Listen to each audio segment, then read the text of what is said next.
Mr. Pop. Dark. When the little birds are nesting, and I listen to them coo, there's two lonesome people in the whole wide world. That's me and the man in the moon. Anything Exhausting officially? Yeah, let's get us started. So, hello everybody, and welcome to Miskatonic University Radio, podcast exploring fantasy play games as Arkham Horror the card game. I'm Dane. I'm Dan. And I'm Ben. And today, we're going to be finishing our look at the player cards in the upcoming Investigator starting packs. I guess I say upcoming, now they're out. They're here. They're in our hands. They've already come up. And we've been playing with them, and man, are they fun. But so, for those who might not have seen the last couple episodes, we officially started our look at these cards and kind of explained a little bit about what the products themselves are in the first episode a couple weeks ago. So go check those out to check the series first to last. But otherwise, we're here. Like I said in the preamble, we were finishing the last leg of the epic trilogy that is the Investigator starter decks, and we are happy to check these out. But there are a lot of cards here, so let's get the last part of this this train rolling. Yeah, let's jump right into it with the rogue assets. So our first rogue asset is a cost 4 level 4 asset called Beretta M1918. And it's got 2 combat icons and an agility icon. It is an item, a weapon, a firearm, and illicit. So no Preston, yes Finn. Uses 4 ammo. And it has action, exhaust Beretta M1918 and spend 1 ammo. Fight, you get +4 combat, wow, and deal +1 damage for this attack. If you succeed by 2 or more, either ready Beretta M1918 or this attack deals an additional +1 damage. If you succeed by 4 or more, do both, and it takes up both hand slots. And the art is a picture of a gun leaning up against a plane, because that was the technology that they had back then. It's good perspective. I enjoyed it. Yep. So this is like an actual rogue card that gives a plus to combat, right? Pretty big plus to combat. Yeah. That's big, man. That's like flamethrower big, right? Yeah, it exhausts itself, but it has a chance to not exhaust, basically, if you pass by enough, which is very rogue. I think with the +4 and like if you care enough about fighting stuff to put this in your deck, you're probably gonna hope to like pass by 2 more often than not. So like most of the time, it's gonna ready itself. Yeah. Yeah. I mean, prime candidate for this is obviously Tony Morgan, the bounty hunter. You know, he'll get up to a nice 9. Just with this and his regular base skills. So yeah, it's also, I mean, like Skids could use it, but he has lower base combat. I mean, he can definitely hit stuff with this, but he isn't going to succeed by 2 or 4 quite as often. What's Winnie's base combat? Is it 3? it's 3. Yeah. This is in her deck, so I'd assume she at least could shoot something. That's the thing is, you can definitely hit some stuff with this, and with someone like Winnie, who's just going to have a bunch of cards to commit to a lot of things, like she can probably succeed by 2 when she needs to. So Yeah, I haven't done anything with Winnie yet. I know Nate played her a little bit, but I assume she's a great candidate for the succeed by whatever cards, just because she wants to commit so much stuff to every test. It's a good candidate for Swift Reload, right? Because it has like 4 on it, so if you use it up and then play Swift Reload, you get 4 bullets back. That's pretty good. Yeah, or contraband it right away if you play it. You know. Yeah, if you got $7. Rogue's got money. Yeah, it's true. It seems pretty solid. Yeah, I think if you're doing a combat rogue thing, just to compare it very briefly to the other options, we're going to talk about more options pretty soon, but I mean, yeah, it's quite good. If you're playing like a Tony deck or like a fighting Skids deck or something, then this is probably pretty high on your list. Yeah, for sure. Time for the next card? Yeah, let's look at the next card. This guy. Next card. I'm very excited to talk about this guy. Chuck Fergus, O'Banion driver. He is a level 5, 3-cost asset. He has a combat symbol, an agility, and a wild symbol. He is an ally and a criminal, which somehow means Preston can play him, I guess. Yeah. And when you play a tactic or trick event, exhaust Chuck Fergus to choose 2. That event gains fast, That event costs 2 fewer resources to play, and you get +2 skill value while performing a skill check during the resolution of this effect. So, and he's also got 2 health, 2 sanity, and takes up your ally slot. So this is like the big rogue ally, right? Like this is like he's supposed to be the lord of rogue cards, and his effects are pretty interesting. Really focused on like rogues generally have pretty good events, right? A lot of rogue events are tricks. They're kind of hit or miss, right? So let's show briefly for those watching on video. Let's show a list of trick and tactic events. There are a lot of them because that's 2 traits. The thing I want to point out though is 1, because Chuck is a level 5 rogue card, the people that can play him is basically all rogues except Finn, right? So because even though he's a criminal, he's not himself illicit.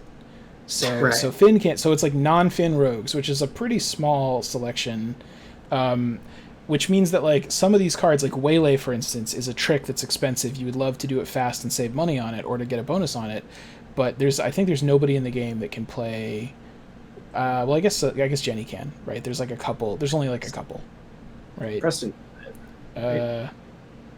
Oh yeah, you're right. Yeah, because okay. So that's right. There's a couple, but anyway, so like you have some really good stuff here. The thing I just want to point out though is that if you limit this to just cards that are like 2 resources or more, that are not fast, and or that actually have a test in them, because a lot of these, like Ace in the Hole, there's no test and it's free and it's fast, I think. So like Ace in the Hole, even though it's a tactic and a trick, doesn't matter with this. Like Backstab is pretty good. Some of these are good, some of these are not, but I'm just trying to say that like even though it seems great because he's giving you like these 3 things, a lot of cards you might not be able to actually pick 2 of them, you know? I think it's a card that like if you're playing to put Chuck in your deck, then you think about putting events in your deck that can get the full benefit from them. So I think you just have something to plan for ahead of time. Yeah, it's like because like Tony can get a lot of events from other classes. I was trying to think if there was like a good combination of him like grabbing like dynamites or something and using Chuck to throw really cheap dynamites. Yeah. Actions. That's I mean my plan for Chuck, the second that I saw him come out, I looked at all the tactics and I looked at the tricks available.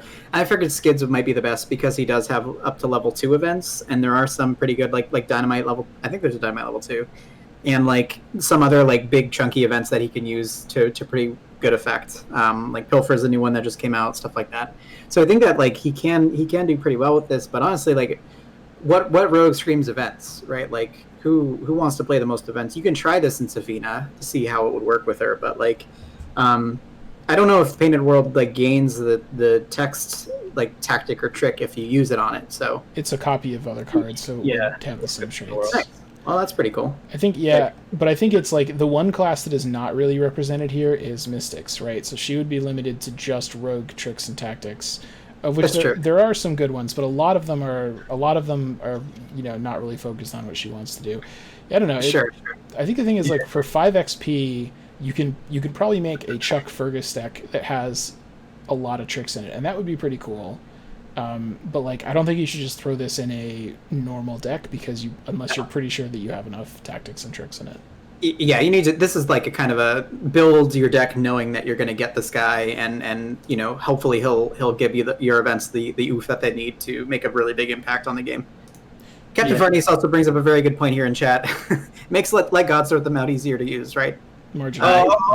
It makes true. it fast. Here it is. This is every complaint you've ever had. Keep in mind, you can't use it to play Dynamite and then also use it to play Let God Sort Them Out because he exhausts himself. So, what if you somehow ready him with... unless you ready him. Inspiring presence or whatever. Here we go, down the jank hole. There's always a way.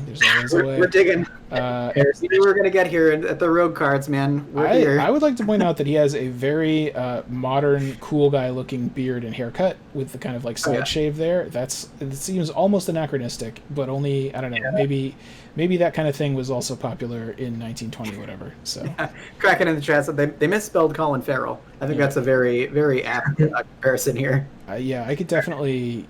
Colin Farrell seems like a person that would beat the crap out of people with a club. That sounds about right. So and drive gangsters around, yeah.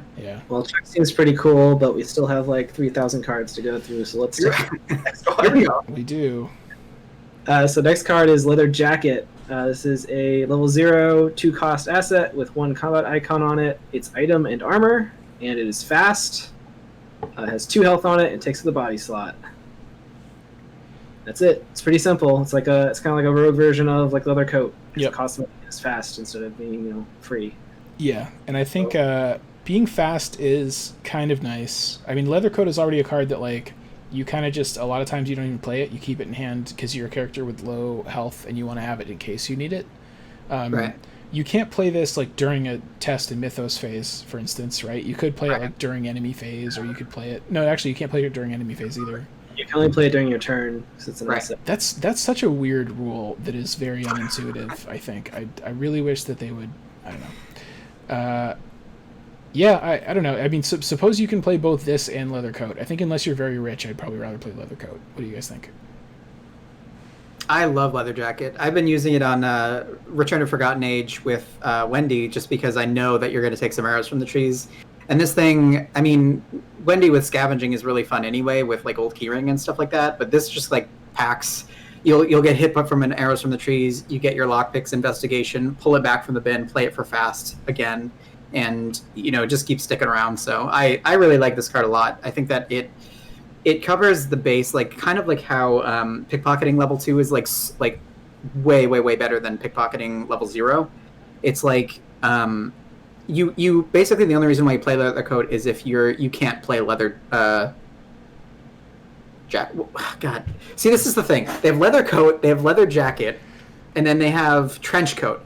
So this is what happens when you leave a trench coat in the closet with just a single leather coat. It becomes a leather jacket. But and now you have this. I mean, even in that Wendy deck, like, I mean, this is 2 though. Like, can you afford that? And still sling around like intel reports and stuff. Like, I feel like you got drunk thins, man. Yeah, fair enough. Yeah, you got all the money in the world. Well, I mean, yeah. Once you have 6 XP and once you find both your drunk thins and yada yada. Yeah. This is obviously like a great rogue alternative to like Bulletproof Vest, which was previously maybe the only thing they had for Health Soak as a body slot. Yeah, I mean, out of all the cards in the core set, I think like Bulletproof Vest and Elder Sign Amulet are maybe the most completely like obsolete now. I mean, in the sense of like just you don't really need them for the amount of XP that they are. Right. Yeah, I think this is like a nice little card for rogues. I think you can definitely see play in a lot of decks. Any deck that has a little bit of money is probably going to think about this over other options. Yeah, so. Yeah. It's pretty good. Yeah, exactly. Let's talk about our next card. This is a weird one. So we have upgraded Liquid Courage. This time it is a level 1, still a 1-cost asset. Now it has 2 willpower symbols on it. It is an item and illicit, uses 4 supplies, action spend 1 supply, choose an investigator at your location to heal 1 horror. Then that investigator tests willpower 2. If the test succeeds, they draw 1 card. If the test fails, they heal 1 additional horror and discard 1 card at random from their hand. So this is like a weird shuffling of the original card. The original card, the person doing the test heals 1 horror, then they do the test. If they succeed, they heal an extra horror. If they fail, they discard a random card. The new version flips it around. So if they succeed, they draw a card. If it fails, they get like both halves of the original card, which is like lose a card and gain a horror, or to heal a horror. So the reason this is an upgrade is because it's in rogue decks, and rogues' wills are usually terrible. So they usually fail. So when they do this test, they're like, oh, well, now when I fail, I don't care because I get the extra horror. Well, that's the weird thing. Like, it's kind of worse for like Wendy and Safina, maybe. But it's maybe better for like Finn. I mean, it depends whether you want this to just heal horror really reliably, or whether you want it to do other things. And the double will symbol is good too. So I do like that. Yeah, exactly. I mean, I think that like this is the same thing. I'm using this in a scavenging deck, and you can just kind of throw this to a will test, pop it back to your to your hand or whatever, and it gets hit by a crypt chill. You're fine with that, etc. But like, it's interesting too because it kind of gives 2 modes where like if you want to succeed with it, you get to draw a card, which is nice. Like healing a horror and drawing a card for an action is kind of nice, especially if you're like doing a crazy weird like haste build or something like that. Like drawing a card, healing a horror seems pretty fine. Like if you're Safina and you've got like arcane research or something like that, you can kind of guarantee that you have that. But like, I'm just like the part that baffles me here is that it's like a fail card, but it's in like rogue. So like the person who wants to fail the most in the game right now is Stella, and she doesn't have access to this. And I was like, Oh man, this would be such a great I think Stella is already going to fail plenty of tests without I know, necessarily but getting it'd be help so from- good for her. Yeah, But anyway, I mean, you can always use it on her or something from somebody else. Yeah, I think what's weird about it to me is just that it feels like, like failing it isn't super great. It's not quite like a fail package card because I don't really want to like discard a random card most of the time. yeah. So it's like it's not really quite a fail package card, but if you're not going to fail it, then wouldn't you rather have regular Liquid Courage maybe? So, Yeah, it's something with Winnie too, right? Like she's just reckless. She's just gonna take a swig of this, lose a card, heal a bunch of horror, that kind of. I guess that's fair. Yeah. Well, what's her base? I mean, all the new investigators have like pretty good health and sanity, right? Yeah, she has one will. Is her sanity though is she probably has at least 6. Like none of them have like 5 in either. So Yep. Are like 7, 8, aren't they? yeah, I think that's They're all very high base stats. yeah. Yeah, I like this. Still kind of fits in the theme with Liquid Courage, where like you drink it, maybe you fail and you get extra drunk, but you're more resistant to seeing horrible things, but you still drop your pocket watch or whatever. I'm looking for Liquid Courage level 2, where it's like test will 2. If you succeed, unheal the horror you originally healed, and then heal a different horror for someone at your location. Then draw a card and discard a card. If you succeed by 2 or more, then like I just want it to be the most complicated card ever. Like each new version of it becomes weirder in a way that takes us forever to figure out on the podcast. Let's do it, FFG. We can do this. All right, Dave, why don't you go over the next card? Next card is one of the first cards that I was very excited about for this pack. Lockpicks, level 0. So it's a downgraded version of the one that we got in Carcosa. So level 0, it's still 3 to play, has 1 intellect icon, item to elicit, action, exhaust lockpicks, investigate, add your agility value to this skill value for this investigation. If you do not succeed by at least 2, discard lockpicks. So it doesn't have charges anymore. It's just like kind of a one and done thing. If you fail, if you get draw tentacles, it's kind of bad because then you just like get rid of it. But if you're Wendy, you always got that second chance, and it's great. No, this card is pretty great, I think, for a lot of rogues who have a lot of, like, for example, Winnie, who has 5 base feet. Wendy, again, is my favorite here, just because you get the extra chance to not have to deal with the critical failure of an autofail or whatever. Yeah, I mean, this card's a little tricky. Like, it's nice to have level 0 lockpicks, because I think rogues are missing a little bit that, like, more consistent way to get clues outside of events. But the reason, like, level 1 lockpicks is so great is you have that buffer for if you draw the autofail or you only succeed by 1 or whatever. Right. Well, this one you have no buffer, which for Windy, you can redraw, but everyone else, what are they gonna do? Right. Yeah, I mean, even if this costs like 2, then I would feel a little bit less bad about like losing it early. But at a cost of 3, to play this and then like get like 0 or 1 clues with it and then lose it is brutal, right? My take on this is it's very good for Wendy if you're going to play lockpicks, because as Dane mentioned, she has the ability to like avoid bad tokens pretty well.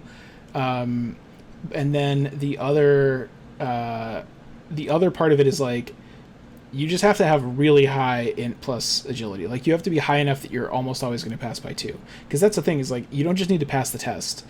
So suppose you're at like a 3 shroud location and you're like Wendy, you have like 3 agility and like 4 intellect or something, or vice versa rather. Okay, if you draw the -3, then you have to discard this. That's pretty scary. So yeah, you either have to be like Finn plus whatever, or you have to be like Wendy, or you just have to have so much money like Preston, maybe you don't care if you lose it. That's kind of my take on this. Yeah, and actually fair. This sucks for Preston, right? Because all the stats are bad. So yeah. I mean, also having scavenging helps too. So would you play, like, suppose you're going to get lockpicks level 1 early, which is you're still probably going to upgrade quickly. Would you take this or like flashlight as the? I'd take flashlight over this probably, unless I'm Wendy. If I'm Wendy, I'm taking this. If I'm not, then I'm taking flashlight probably. I might lean in that direction too. I don't know. Lockpicks is pretty cool still. It depends. Definitely for Wendy, I'd take the new lockpicks. I mean, it is nice if you like don't want to think very hard about your upgrades. You can just put this in, like, oh, I'll get level 2 later. You guys keep mentioning that with all these new cards. Definitely is that like a thing that people really think about? This is definitely a thing, especially for newer players that are maybe just trying to get into deck building. Like having for sure the straightforward upgrade path I think is very good. I guess. Sense. Yeah. Fair enough. Let's move on So to the next next one. card is Lonnie Ritter. That's probably how you say her name. She's a feisty mechanic. She is a level 0 cost 4 asset with 1 combat icon. She's an ally. She gives you a passive +1 combat and has a free trigger, exhaust Lonnie Ritter to spend 1 resource. Choose an item asset controlled by an investigator at your location. Heal 1 damage from that asset and 1 horror from Lonnie Ritter. She has 2 health and 2 sanity and takes up the ally slot. So before we talk about how good this is, we need a clarification on how the rules work, right? Which is, suppose you have an item asset at your location, but it's something like a rabbit's foot that has doesn't even have any capacity to take damage on it, and it has no damage on it. You can still use this to heal a horror off of Lonnie, right? No. You need to have a valid target, which is an item asset with damage on it. But it doesn't say choose an item asset controlled by an investigator at your location that has damage on it. But you need to be able to trigger the effect. But the effect would still change the game state if Lonnie has a horror on her. But I think you can't choose the item asset because it's not a valid target. But it is. It just says choose an item asset controlled by an investigator at your location. It doesn't say... I am very confident the rules nerds had the discussion about this. I'm checking Warren's rules nerds summary. Should we just do we just need to bring? Do we just need again? We've talked about replacing Dane. Do we just need to bring Warren on the podcast instead of Ben? Is that where this is going?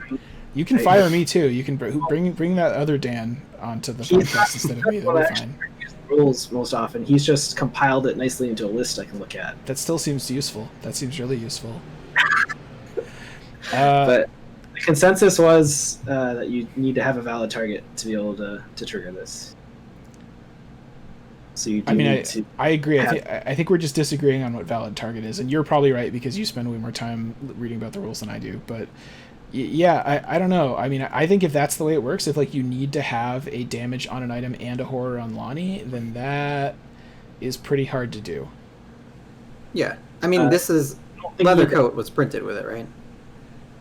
Yeah, but I mean, okay, now you have to take a damage and a horror. If you just take a bunch of horror and you're not taking any damage, then it's what do you know? Yeah. I mean, so the way that I look at this is that it's a 4-cost asset that gives a combat symbol, has 3 sanity soak and 2 health soak. Otherwise, it's everything else is a bonus if I can get that. But otherwise, it's this is the first level 0 rogue combat boost, which is great. This is if you, again, we're talking about straight upgrades. If you're going for not Lulu. Delilah, there we go. Yeah. If we're going for Delilah, this is just a very easy go straight up from Lonnie to Delilah. Or if maybe they'll print something out that is incredible for this kind of thing. I know that they just printed upgraded leather coat over in the Survivor Pack that exiles itself. Maybe you can just use her to keep it going or whatever. It would have to be something that puts damage on itself to give you cards or something. That would be cool if that existed. Yeah, no, I wanted to try to figure out how the rules work, because if this was you could use it even if you didn't have an item that was damaged, then this is kind of an expensive Peter horror soak combined with the combat, and I feel this is very good for skids, for example. But as it is, I think anyone who could play level 0 beat cop would just do that instead. Anyone who has the XP to play Delilah would play that instead. So I think that this is just a substitute for those cards now. I think that's fair for right now. Just looking at the pool of items that have health, it's literally just 4 cards. It's leather coat, trench coat, leather jacket, and the body armor. There's more than that, aren't there? Items that have health? There's I mean, are there non-body slot items that have health that aren't allies? Now there's Flesh Ward, but that's not I don't know. That's not an item. Yeah. I don't know. There's not too many anyway. Yeah. The armor that no Guardian has ever taken. The armor of Ardeen. Oh yeah. Yeah. I mean, it does. It feels maybe more of a top-down card where it's very thematic for the idea of being a mechanic who is soothed by repairing stuff. and that means its ability is like very limited. But the +1 combat's not bad, like Dane said. Yeah, it is true. Captain Farm needs to making good decisions here. Griefing Tommy by repairing his leather coats, so he can't get that money back. Got to do it. Got to do it. Value's too good to pass up. Anything else to say about Lonnie, or should we move on? No, why don't you take us to the next Moving right on. All right. Cigarette case. We have a reprint of the level 0 version, and we have a new level 3 version of cigarette case. That's pretty cool. So, I mean, best rogue card in the game, basically, or certainly up there. It's 2-cost asset. Now it's level 3. It has 2 willpower symbols on it. It's an item and a charm. After you succeed at a reaction, after you succeeded a skill test by 1 or more, exhaust Lucky Cigarette Case, search the top X cards of your deck for a card, draw it, and shuffle the remaining cards into your deck. X is the amount you succeeded by, and it still takes up an accessory slot. So the difference is it has a second will symbol on it, and it now has the kind of upgraded rabbit's foot effect, where instead of just you have to pass by 2, now it's like the amount that you pass by matters, and that's how much you get to search. Well, you still need to pass by 2 if you want to get at least 1 card. Well, what I was going to say is, no, you have to succeed by 1 or more, right? Well, but if you succeed by, you're right. Yeah, so you still get to look at 1. Right. Yeah. So it's like if you succeed by only 1, old rabbit's foot, you drew nothing. Now you draw 1 card. If you succeed by 2, now you get to look at 2 and pick 1. If you succeed by more than that, you get to potentially look at a lot. This seems very, very, very good. It's really good. Yeah. Oh yeah. It's clearly, like reverse upgraded rabbit's foot, right? And it's kind of arguably better than that, because like you probably didn't fail a whole lot of tests by like a lot with rabbit's foot. I mean, with drawing thin maybe you did, but that was kind of like a combo. With this, you're kind of like already trying to succeed by large amounts if you have cards like all in, or some other cards. Right. So yeah. I was so upset when I saw that this was the experience, though, man. I was so excited to have like a never-ending Wendy draw deck where you have like level 3 rabbit foot and level 2 this. Yeah. Oh man, that would have been so funny. No matter what, I can draw cards. But it's too bad there aren't. It's really too bad there's no good rogue characters to play this on. Such a good card. Can Mandy be subclass rogue? I forget what her subclass option is. She can't play assets. She can't play assets though, yeah. But she can play You Owe Me One.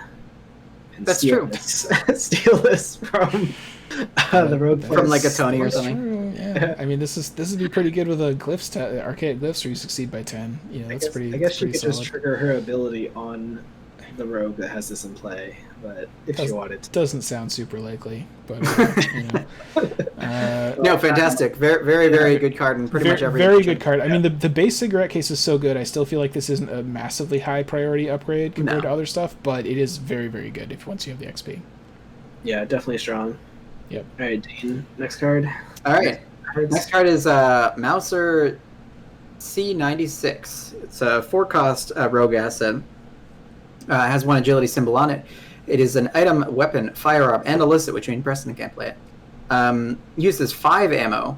Action, exhaust, MUR C96, and spend 1 ammo. Fight, you get +1 attack, or +1 combat, and deal +1 damage for this attack. If you succeeded by 2 or more, either ready MUR C96 or gain 1 resource, and it takes 1 hand slot. So this is kind of like where the exhaustion card, like weapon card, starts, right? You get this, and then you move up into the Beretta. There's a lot of ammo on this. I'm not certain exactly how to think about it, but or it's just like the one-handed version of the Beretta, right? Yeah. And then we've also got the level 2 version that I didn't even talk about. Adds a it reduces the cost by 1, so it's 3 to play. Adds a combat symbol on it, and then the action becomes you get +2 combat and deal +1 damage for this attack. And then if you succeed by 4 or more, you do both ready it and gain a resource. So it's cheaper to play. It still has 5 ammo on it. Much better than the base level MUR, but maybe in solo, like where you don't need to trigger that too much and you're not getting too many enemies, you could shoot them once, dodge, shoot them again your next turn or something like that, and that might be fine. Yeah, and especially the power of this is like, so the two-handed weapons are just really kind of a tough sell, especially if we talked about lockpicks already and how good it is, right? So if you're trying to use lockpicks, you can't use the Beretta with it, right? So like maybe you play this and it's your backup. Like maybe you play a couple of backstabs and a couple of these, and like in solo maybe you're like, okay, I'm going to evade a lot of stuff. If I actually do need to fight anything, that's what's going to do it for me. Right. Yeah, I mean, I think that the cool part about this is that rogues have never really had like a pretty solid standby like level 0 weapon, right? Like they've had knuckle dusters, they've had like Captain Farnese again in chat. Are there enough rogue guns now that people will stop trying to make Cold Vest Pocket a thing? Yes. I think that the answer to that question is yes. They've got Derringer, which is kind of okay, but people will always try to use Cold Vest Pocket. You guys don't realize the incredible Exodia power of sleight of hand Cold Vest Pocket. That's you guys need to come on. I mean, the reason this is so appealing is it's kind of an unconditional +1 damage, which we're kind of missing from rogues before. Yeah, that's true. Yeah. Oh yeah.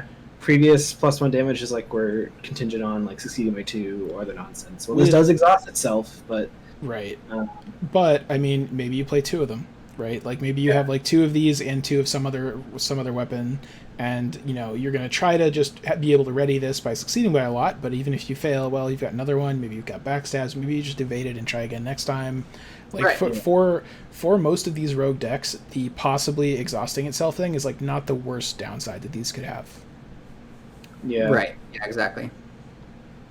And honestly, if you're just versing like just cultists or something like that, and you don't need to ready this again, gaining 1 resource back is kind of nice. Like you just shoot a cultist, there's no other enemies, get a money back. Yeah, that's definitely pretty great. Yeah, because it is. I mean, especially the level 0 version is expensive, but the fact that it's basically going to probably potentially pay itself back partially if you like are fighting weak enemies. That seems cool. Yeah, it's pretty nice. I think that does Double or Nothing work with the gain 1 resource thing, or no? Like for the purposes of committing it to a huge test or something like that down the line. You always forget how Double or Nothing works. It's like it only benefits like if you committed a. It doesn't you don't double a cigarette case, which is like after you succeed on the test. But this is like if you succeed, so I think it might work. I don't know. I'll leave it up to Ben. But I think reactions don't double, but yeah, any successful results of the test are doubled. So cool. This would get done. Yeah. Time to move on. Yep. Move on to the interesting card. Yeah. Next card is Sharpshooter. It is a level 3 cost 2 asset. The combat and agility icon. It's a talent. The ability is a reaction. When you use a fight ability on a firearm asset, exhaust Sharpshooter, choose one or both. This attack uses agility instead of combat. All modifiers to your combat for this attack now modify your agility instead. And or use the attacked enemy's evade value for this attack instead of their fight value. Wow. There it is. That's a lot of stuff. That is a lot of weird stuff. This is kind of like one of those cards. It's like bends the whole way that you think about interacting with enemies. It's kind of ridiculous that it lets you pick one or both. Like just picking one would already be pretty good, right? Like even if it was just the bottom effect, like half the time a lot of the time stuff that has high combat has low agility. Oh yeah, like usually, so usually like bosses that maybe have both high. the spaghetti monsters, the purple spaghetti monsters famously are 6-5-2, right? So if you use this on those, then you're hitting against 2 instead of 6. That's pretty cool. I mean, it is a bummer that you can only use it once per turn, right? So that kind of works well with like the Mauser, because it's like, well, okay, my first time shooting each turn, I can use this and I can like almost definitely pass by a lot. And then the second time, now I don't have Sharpshooter anymore, but it's like now I've done 4 damage probably, so that's pretty good. I'm very upset that Wendy can't take this. That's very disappointing. I'm upset that Leo Anderson can't take this, because he's the guy who would be using guns, right? Like big guns to make big effects happen, like shotgun Double or Nothing, and then you can use the lower value. He would never benefit from the top one though. Yeah, the top half. I'm talking about the bottom. Yeah, but I think on average, like a high roller or something is like better if you're just using one of these two things. But Yeah, it's. I mean, it's, I think this is perfectly reasonable to like if you know kind of what you're getting into, and you know that like really big enemies will have like a very very, and you're like going into this as Tony or something like that, and you've got your sawed-off shotgun, you can use Sharpshooter in that way, literally just to use the evade value rather than like if it's like a 6-2 in terms of like combat versus agility, that just takes off of it. So that's an interesting question. Is would you take this if you were playing a character that has like lower agility than combat, like Tony? And I think the answer is I would probably not take it unless I had a ton of XP and I was like, maybe like Dane said, I would throw it in for specific scenarios. Like, oh, I'm about to do Before the Black Throne. I know the spaghetti monsters are really tough to deal with. Maybe I would put it for those particular locations, but I think that the use case where this is just a solid card in your deck always is for somebody like Winnie who has higher agility than combat. Because then it's like, in addition to picking whichever agility, in addition to picking between fight and evade difficulty on the enemy, she also gets a +2 by just using her agility instead, you know? Yeah. I think it's just really versatile, honestly. Like, because you can use it in either of the situations, like it kind of fends for itself. Yeah, the only last thing I want to say though is do compare it to like High Roller, which is like 1 less XP, same cost, kind of a similar effect. You use it once per turn and it makes it easier to pass tests. But that is, I mean, that one there's the risk of like losing the money, but like that is also kind of more flexible. So just something to consider. Yeah. I lean more. I agree with Dan, where like I feel like agility characters I'm much more likely to take it in, even if the bottom effect is pretty solid. But I just want to be able to use it more often than not. Add this to the giant tower of green cards that would help Rita be less bad if she was allowed to play them. Yeah. Add it to the card castle made out of all those cards that Dane is building. When they get to Parallel Rita in like 3 years. Parallel Rita should just say she can use any card that is good with agility. Parallel Rita is just green instead of red. That's the only change. It should literally just say you can use any card with an agility icon anywhere on it. That would be great. All right. Next card, Dan. Yep. So Streetwise. So we have a level 0, less tabooed version of Streetwise. So the new version is level 0, cost 0 asset, has agility icon and a intellect icon on it. It's a talent. It's no longer a permanent, and it has instant trigger, free trigger. Spend 2 resources, you get +2 intellect for the skill test, and free trigger, spend 2 resources, you get +2 agility for the skill test. So compared to the very good version of Streetwise, it is not a permanent anymore. It has a cost of 0. It has icons on it. And when you instant free trigger action, not action, spend 2 resources, you get +2 instead of +3 to either of these stats. Pretty good for Preston, right? Yeah, this is really cool. I was very delighted to see this because we originally saw like kind of the cycle come out. We saw Scrapper, which is like literally just hard knocks. It's like, I think it costs 2 to play, and then you can either buff your agility or your combat. This is like, the fact that it costs 0 is like so great. It makes it so accessible. Even though you kind of have to spend 2. Like this in higher education, they nerfed the actual abilities on it. And because of that, they were able to make it free.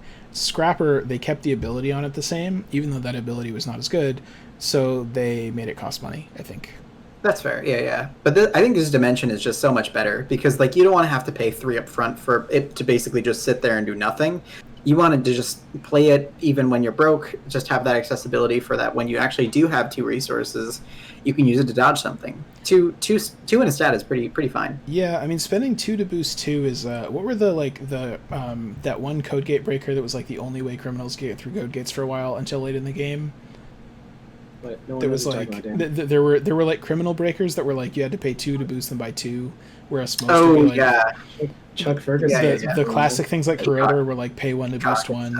Yeah, it's kind of like that where it's like you're gonna end up like paying more money than you want to a lot. But for Preston, like Preston's stats are terrible, so he needs to boost it a lot anyway, and he has a lot of money. So I think great for Preston. I'm not really sure who else would play it. Maybe Jenny. Did Preston have a way to spend money to boost his intellect at level 0 before? He might not have. No, he had Scrapper and Hard Knocks. Unless you count the composures, which we usually don't. Yeah, the composures were a way to do it. Aren't those level 1 though? They are level 1, yeah. Oh, they are really? Damn. Level 0, you don't have anything for Preston. Now you do. Yeah. And like these are two pretty relevant stats. These are like ways for Preston to fend for himself early on and also get some clues without having to like intel report and stuff like that. Yeah, this is solid for. I think this is solid for a lot of characters because even Winnie, like I think mostly she'd rather commit cards, but if she's gonna have a lot of money, maybe she'd play it. I don't know. She's always committing a lot of cards, so what's she spending her money on? Yeah, that's true. Yeah, and at the very least, Preston and Jenny, I think will really appreciate this. Yeah, I'm very happy to see this card. Next card. Next card is a reprint of Switchblade, and that's it, right? Yep. Not much to say. The actual good version isn't in here, which is the tabooed one. But yep, the one with the combat bonus. Gotta go hunt down those out of print Dunwich packs to pick up that one maybe. But Dane, just so that moves us on to the events. Yeah, that was a reprint, so you can read this one too, Dane. Yes. This is a reprint of Backstab. All right, bye everybody. No, I'm kidding. We have a level 3 Backstab. So I actually didn't reprint back again. It's very unclear from this presentation we're using. It should have a giant text on it saying was not reprinted. They didn't reprint this card. It's not in the pack. It's grayed out. That means it's not in the pack. Interesting. So some people are colorblind, man. There are a lot of cards that were like kind of drastically changed. Lucky Cigarette Case was like kind of one of those bigger winners. This doesn't have a lot different. Just level 3, still costs 3 to play. Still just has 1 combat, 1 agility icon on it. Fight. This attack uses agility rather than combat. This attack deals +2 damage, but they tacked on, if you succeed by 2 or more, return Backstab to your hand at the end of your turn. So we'll see this come back in a couple different cards, I think, here, but this is kind of like the new thing, where if you succeed by a bunch, you actually get it back. How many backstabs is backstab to backstab when you backstab a backstab with a backstab? How many times can you afford to backstab somebody is the real question. I do love it when they upgrade a card and it's like a significant amount of XP difference, but the change is like just a new line added to it or like a small change to it. That's kind of fun. This is not worth 3 experience. No, okay. I want to say one thing about Backstab 3. Here's the thing: it's like a bow that doesn't take up hand slots, right? If you can like continue to pass it a lot, if you're like, well, I might need to kill a couple of things, but I don't want to commit to like using up my hand slots on a bow. I want to use lockpicks. I mean, that could be worth something. If your agility is so awesome, you're going to pass by a lot, God.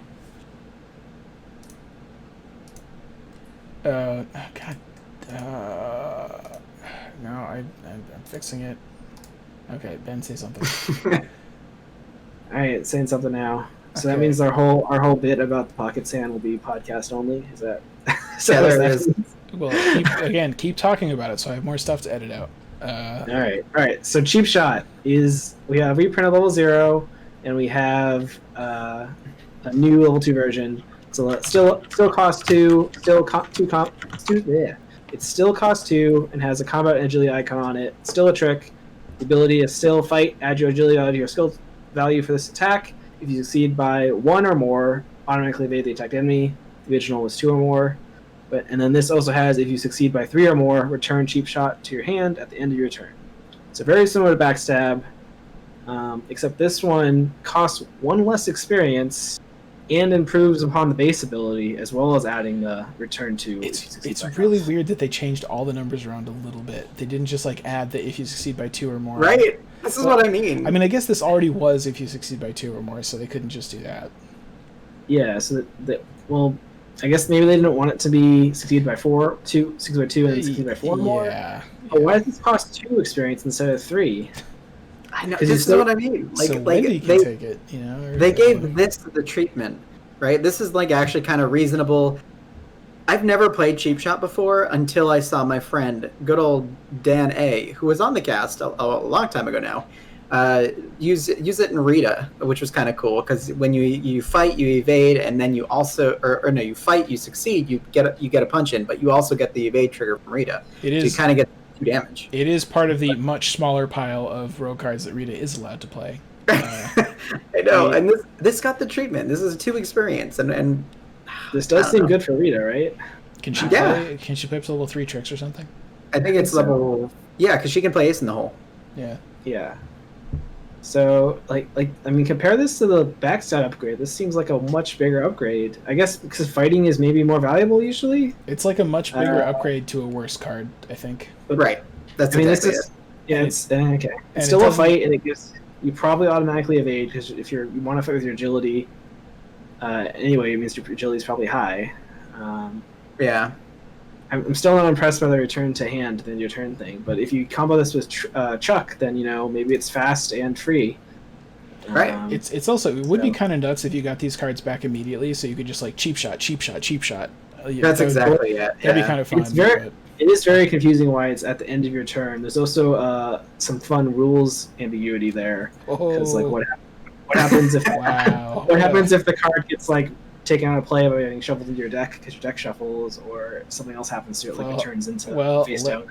Let us know when you find out. Again, what about Safina? My prediction is Seg fault all the time. Yeah, that's usually what happens. Yeah, no, but we couldn't figure it out. I think somebody sent a question to MJ, so we'll find out. Yeah, we'll get back to us. But now, though, let's move on to the next card, which is Copycat. So this is a new card. This is a level 3 skill. It has 1 question mark icon. The art is like a kind of regular Seth Rogen and evil Seth Rogen on opposite sides of a mirror.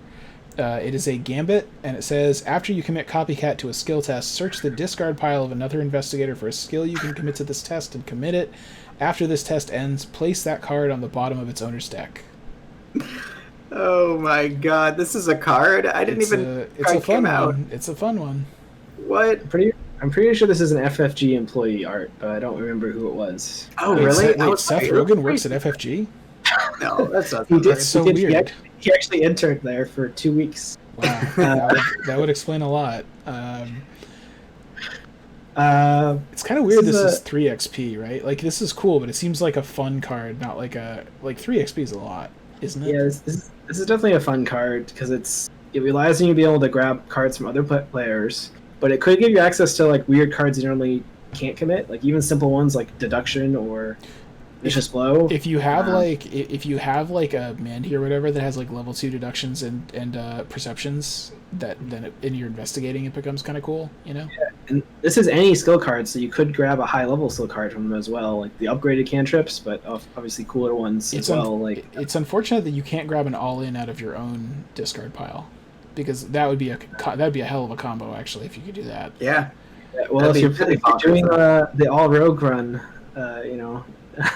doing an Emerald Challenge, everyone gets Copycats and all-ins. Yeah, and then you just grab them from each other and recur them. It's also there was another kind of bad rogue skill card that was find another card out of your deck and play it. Like this, that's kind of good for Winnie because it automatically means you're committing 2 things. Yeah. Oh yeah, because you commit this and you grab it from someone else. So for Winnie, it's commit this, grab a card for someone else, and then draw a card, right? Yeah. So. I think I might play it. I think I might play it in Winnie once you get the XP. I probably wouldn't play it in other decks. I play it in somebody who could do kind of both seeking or fighting. If you have both a guardian and a seeker, because that way you can get a deduction, level 2 deduction. You could get a level 2 vicious blow. You have the potential to get some crazy cool stuff. But that's a good point. I think it's so weird. It's dependent on your allies, what type of decks they're running. Yeah. What if you're playing with Min or someone that has a lot of skills that has good things you can grab? So, can you do this to Eye of Truth? What happens to Eye of Truth? Well, Eye of Truth doesn't go in the discard pile, does it? If you just commit it to a test, it does. If you commit it to a test and fail it or something like that, and it's in your discard pile, or if it gets milled for some reason, and you Copycat Eye of Truth, what happens to That's another card I play in Mandy. I mean... Because Eye of Truth... Because the Eye of Truth attaches itself to the thing instead of going to the bottom of the deck, right? So then would Copycat go to the... What? I don't know. Wow, I even was more. surprised they were really good skill cards. You know what I mean? Like things that Add it to the spreadsheet, Ben. Add it to the list of questions about these new cards. Yeah, this particular one is not on the existing question sheet. Report back to the cave of rules goblins that we have discovered a new gem of a rules question for them to bang with their hammers. By which I mean I'll ask the same question to the hotline at FFG. So after the stream, Dan will take off his mask having like a return rules to his goblin cave. Is so that we can ask the questions and we figure it out. Maybe one person sends it to. That is a better system. That's the hope. I hope that the rules forums facilitate that. It's probably like when we reach the point like, oh, nobody knows, and then probably a bunch of people submit it. I think this is fun, and I think if enough people in your group have really good skill cards, like the upgraded core set skills, all in deductions and vicious blows, eventually this does become legitimately good. That's like just somebody running, even if you're just like running with a joke, right? Who's just running practice stuff. Fantastic. Upgraded overpower. I'll take it. I still think you're the only one who plays that deck, but yeah, in that case it would be good. So yeah. Time to move on. Would you like to read the next card, Dane? Daring Maneuver. We got an upgrade for it and a reprint. So the reprint, level 0 event, wild icon, fast play when you succeed a skill test. You get +2 skill value for this test. Kind of weird, kind of useless. Maybe not in Winnie. Now we've got the level 2 version of it. It is still 0 to play, event, gambit. Commits for 1 wild. Fast play when you succeed a skill test. You get +3 skill value for the skill test and draw a card. So this is kind of like, this is for Winnie, right? Like this, I think this card and Opportunist, those two are two like really huge cards for Winnie and like nobody else. And I think that some of the other investigators have a lot of these cards that do these kind of similar things. Because like Winnie, if you get this and commit it to a skill, or I'm sorry, not commit it to a skill test, play it, because like you need to save your Beretta from not exhausting, or you need to save your whatever from not doing whatever rogues do. You can like draw a card from this and also draw a card from Winnie's ability. So like you still met. Well, but wait a minute. You still have to be committing 2 cards to a test. This is not a skill card. This is an event, right? So like if you play this, it doesn't count towards committing 2 cards to activate Winnie's ability. Yeah, but you could play it if you draw off Winnie's ability. Yeah, exactly. Yeah. A lot of the cards in this deck are really trying to help fulfill the dream of a rogue. Of rogue cards that can do the succeed by 2 or whatever consistently, and still be like good without wasting everything. So this kind of supports that. Like all these other events all give you the benefit if you succeed by like 2 or 3. The guns give you benefits if you succeed by 2 or 4 or whatever. So this kind of just helps support that. If you're not doing a succeed by whatever deck, then this is not good. But if you are doing a succeed by whatever deck, like Winnie probably leans into, if you're just playing this out of the box, then you're playing that type of deck by default. This seems solid. When I think about a succeed by whatever deck, I'm mostly thinking that I want to trigger Rabbit's Foot every turn. And in the case of the Mausers, it means that like I want my first shot to succeed so that I can do a second shot, probably, right? Like I usually don't need a third shot. So that's why I don't think this is great, because I would rather have a courage. I would rather just commit a courage to the test and have my skill be high enough that I'm almost definitely going to succeed by 2, and then I could also use it for other stuff if I needed to. Right? Oh, but this is like a retroactive courage if you're trying to use it just for succeeding, and it replaces itself with the upgraded version. Yeah, that's fair. But in that case, like, would I rather have like an upgraded manual dexterity or something, right? I don't know. I think if you have the XP, because it cantrips, like there's an argument for it. The level 0 version, I still think you should like never play. The level 2 version, yeah, maybe once you get the XP. Yeah, I think you can play like base level Winnie, just because you have Lockpicks level 0, so it might help you save your Lockpicks in a couple of weird situations. Let's move on. Yep. So next pair of cards are Pilfer. So we have a level 0 version of this card, costs 4, has a intellect and agility icon on it. It's an event and a trick. The ability is Investigate. This investigation uses agility instead of intellect. If you succeed, discover 2 additional clues at your location. That by itself is pretty strong. It's a powerful effect. 3 clues for 1 action. And then the upgraded version is level 3. Still costs 4. Still same icons. Has the same ability, but it also has, if you succeed by 2 or more, return Pilfer to your hand at the end of your turn. So is this the exact same upgrade as Backstab? Yep. Except this is for clues? I think so, Yeah. Yeah, great way to get clues if you have high agility. Well, so you need high agility and you need to be very rich. Yeah, which like half the rogues are lean towards the big money builds. But that's the thing. There's rogues that are rich and there's rogues that have high agility, and the intersection of those is like maybe some Safina decks. There's enough rogue cards that you don't need to have like Preston's ability or whatever. You can still be rich with just building your deck that way. Also Chuck, right? Like this is the Chuck card, definitely. Yeah, Chuck hits this. That is true. Are all the events in this? Are they all Chuck cards? Are they all tricks? They're all kind of. Some of them are gambits. gambits. Yeah, some of them are gambits, but like this is like one of the cards that you're like, okay, I'd put with this because reducing the cost to 2 and then also giving yourself +2. I'm not really like maybe you're interested in the fast, but like giving yourself +2 agility to this test and making it 2 to play is actually pretty good.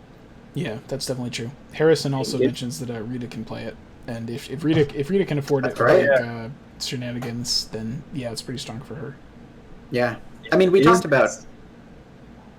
Yeah, it is pretty expensive, but if you compare it to like Intel Report, it's like the same cost there, except you don't do a test with Intel Report. Yeah, there are definitely like better. There are better things in different circumstances, but I think that where this really shines is player. We talk about that a lot, where there are some specific cards that they are just incredible in 3-player, and like kind of okay in other player counts. Yeah, I mean we talked about sinking anchors recently. The new Seeker card that gets you 3 clues, sort of similar, right? Yeah. Exactly.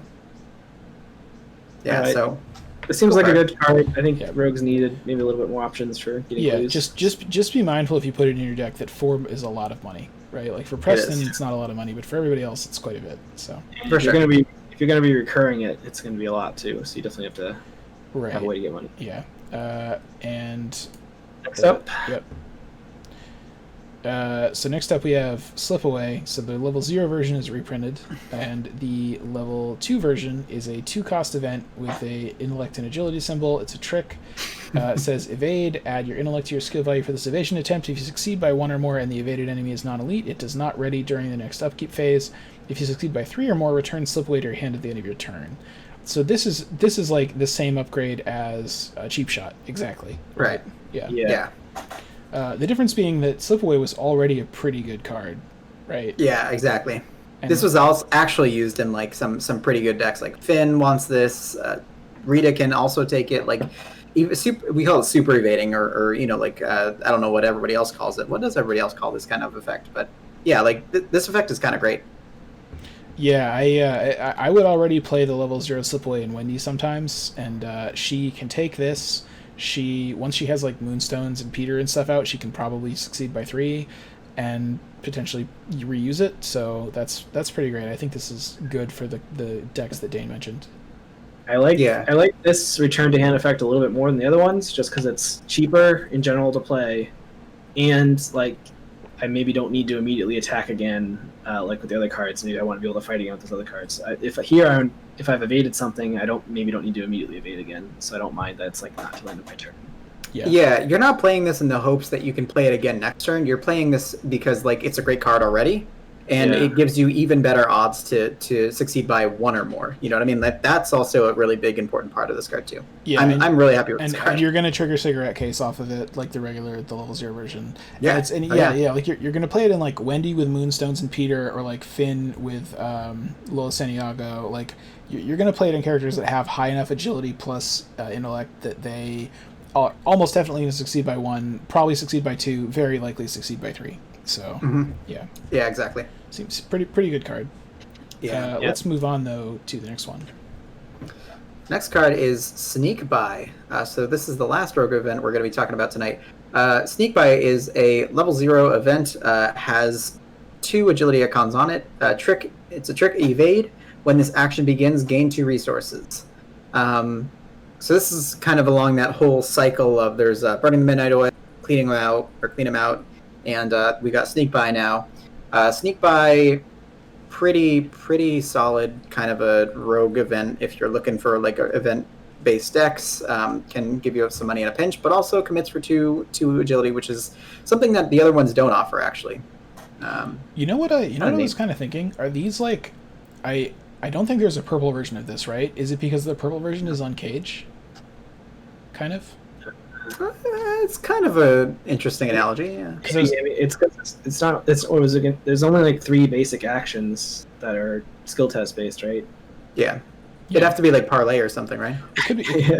Survival was parlay, gain 2 money because. Oh yeah, because there wasn't a survivor one either. I mean, they could have made one of them be like move and get 2 money. That would be like maybe less good, but you might still play it. You know. I mean that would be generically good for everybody. So make it the survivor one because they often get that kind of thing.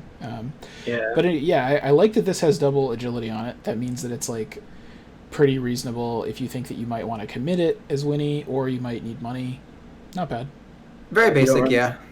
It's a simple like evade boost, just like the other 2. Finn likes it. Can use it on his free evade. People with Crystallizer like it. That's actually something that I did. People with Crystallizer like this because you can. It's kind of a evade card. You get the extra value out of the symbols on the left, but notably, Crystallizers doesn't like Slip Away, the upgraded versions of Slip Away and Pilfer and all that stuff because they get returned to your hand. We're actually not sure. Does Crystallizer put them face down or face up underneath itself? Face down. Then they might not get hooked back up because of that effect. We're not sure. But when stuff's face down, it's like it's no longer that type of card. We've entered the Rogue Valley. Yeah, they might be teleported into the cyber realm, and there's shit coming out of the walls. Nobody knows what's happening. You hold up the card, and instead of like readable text, it's all like garbled, like random characters or something. It's like great. I guess it fell into the reality hole again. We're in Rogue territory. No, we were also so close to getting through all of the events without talking about Crystallizer. So close. You thought we could get through really all right, for that. let's go move on to the skills. So the first rogue skill we have is Daredevil. It has 1 wild icon on it. Yes, it is level 0. It is fortunate and practiced. After you commit Daredevil to a skill test, discard cards on the top of your deck until you discard a rogue skill you can commit to this test. Commit it. Shuffle each weakness that was discarded by this effect back into your deck. That is... Notably, there is a level 2 version of this that came out in the last... is that the one I was thinking of? The one that is used to like fetch an all-in like one particular combo deck? Yeah. Exactly. Yeah, exactly.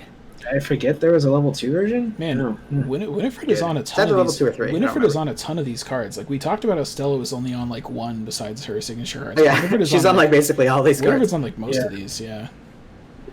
So the level 2 version, that's way better. That one you get to reveal cards to the top of your deck until you find one, instead of discarding them. Yeah, the shuffle each weakness back in your deck is like, what? Why? I don't want to do that. I mean, if you have cards that are like have flashback or aftermath or something on them, then you kind of want them to be in your discard pile. Well, that's actually true for Wendy or something. Like if you want like winging its and stuff like that in your deck, that'd be kind of neat. You want like control of like what's in your discard pile more. You don't just want like a bunch of random garbage in there. Yeah, that's true. And you also like you might not have that many. Yeah, I don't think this is. I mean, for Winifred, maybe just because it's like it's 2-in-1 kind of skill cards, so maybe it's worth it. Yeah, that is true. Because milling your deck is like it's fine. It just means you're going to take horror at a slightly higher rate than if you weren't doing that, right? Yeah. It also how bad the each of the your weaknesses are, right? Like if you have Doomed, don't take this. If you have like really bad weakness, but if you have like weaknesses, like for example, if you have Indebted or something like that, maybe you just don't care about drawing your weakness, that kind of thing. But I see this card like purely as kind of a combo. You like find your all in immediately and go for it. You're not really playing this for like any specific kind of value. That being said, it is like it is practice, so you can get it with whatchamacallit, practice makes perfect. I think it's a really tough sell unless you really want to get the 2-for-1 with Winnie. That's like the only saving grace for it, I think. Yeah, that's fair. Kind of not super interesting. Move on to the next one. Yeah. The next one and the last. Oh no, not the last one. I'm just kidding. Yeah. So next one, Dan. Yep. So we have level 2 manual dexterity. By the way, is this the first of the decks we've talked about that has multiple skill cards? Like the previous ones just had the upgraded core set skills, I think. Oh yeah, that's right. Yeah. It's the first one that has more than 2, I think. Like the other ones were a reprint and upgraded. Maybe reprints, yeah. But anyway, so we have level 2 manual dexterity. It's a skill. It has 3 agility icons on it. It's innate and developed. Max 1 committed per skill test. If this test is successful, draw 1 card. 2 cards instead if it succeeds by 2 or more. So very similar pattern to what we saw with upgraded vicious flow, upgraded overpower and upgraded deduction. Upgraded perception. Getting them all mixed up today. It's not practice, so you can't do the overpowered practice makes perfect thing, draw a million cards. But still pretty good. Good for Winnie. Draw a lot of cards. Forget what Silas's deck building is. Can he take... Oh yeah, he could take this. He can take 0 to 2 and 8 cards. Yep. That's kind of neat. Might be kind of if you're fun. doing like an evade-based Silas with like a bow or something like that, that'd be kind of cool. Is to get this in there. Is this Trish in the art for this? I have no idea who this is. Isn't Trish like? Does she have black hair? I thought she was a blonde No, she's rogue. blonde. Doesn't I think look a this is lot like Trish. her, but it's I think the only blonde rogue I can think of. I mean, really, this any card can be Trish, right? Isn't she like a special agent? That is true. She's She really wears disguises. She's got Actually, got the whole Mission Impossible like thing going This on. is definitely Trish. She has blonde hair. She wears like a blue trench coat. And has, we, like, black gloves we on. were just talking about how Winnie's in all these cards. It could actually be Trish in Winnie disguise. Surprise, all Trishes. But let's move on if you want to read the next one, Dan. Yeah. So next card is Nimble. This is a level 0 skill. I think this was spoiled long before this deck came out, but it is 1 agility symbol on it. It is innate. For each point the skill succeeds by, after it resolves, you may immediately move to a connecting location to a maximum of 3 times.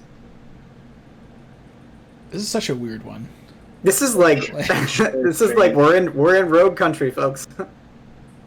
I do love the art because it's just like a fun hangout stroll, So there is a back in the core set when they had like vicious blow deduction, survivors had I can't remember what the card was called, but they had like their parallel to it was you commit it just commits for 1 agility and then they get to move after they successfully evade something.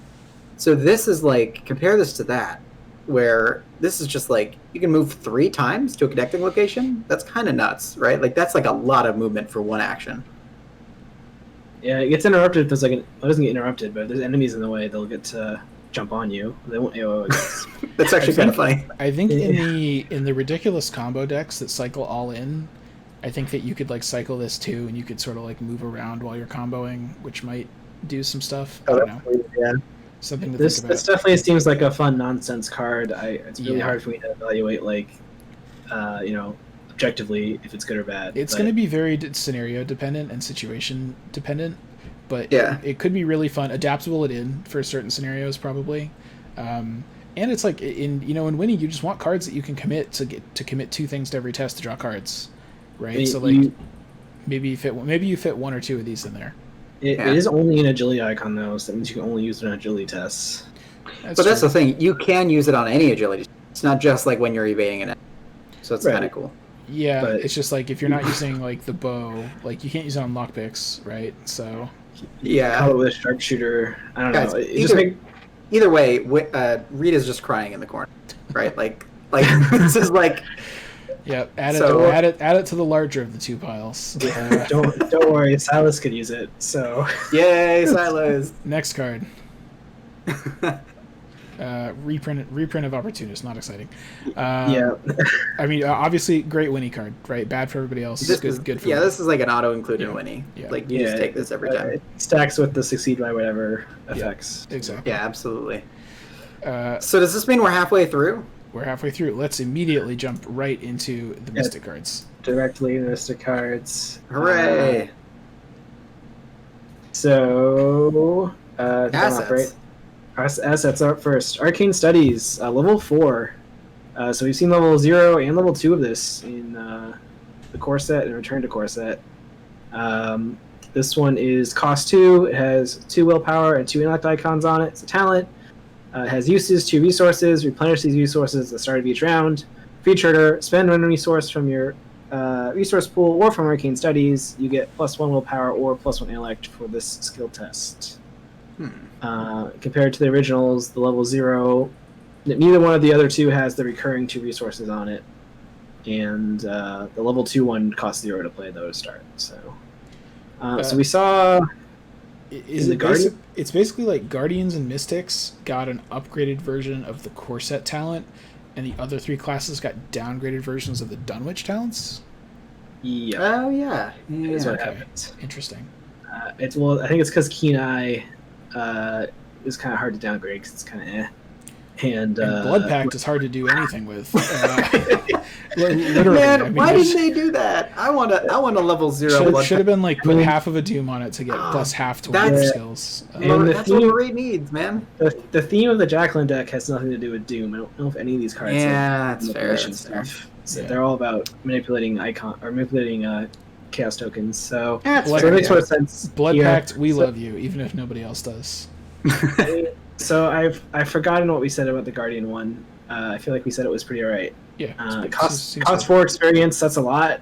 So maybe like a later game upgrade. Mystics also tend to be even less rich than Guardians, maybe.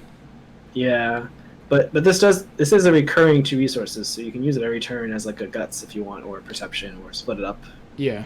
to get you over like that one. Maybe you're like 1 below the goodwill threshold to pass on whatever the hardest token is. Yeah, these are like 2 super relevant icons, right? Like especially for Mystics. Like it's like if you're Luke and you want to play this, can you play this on Luke? No.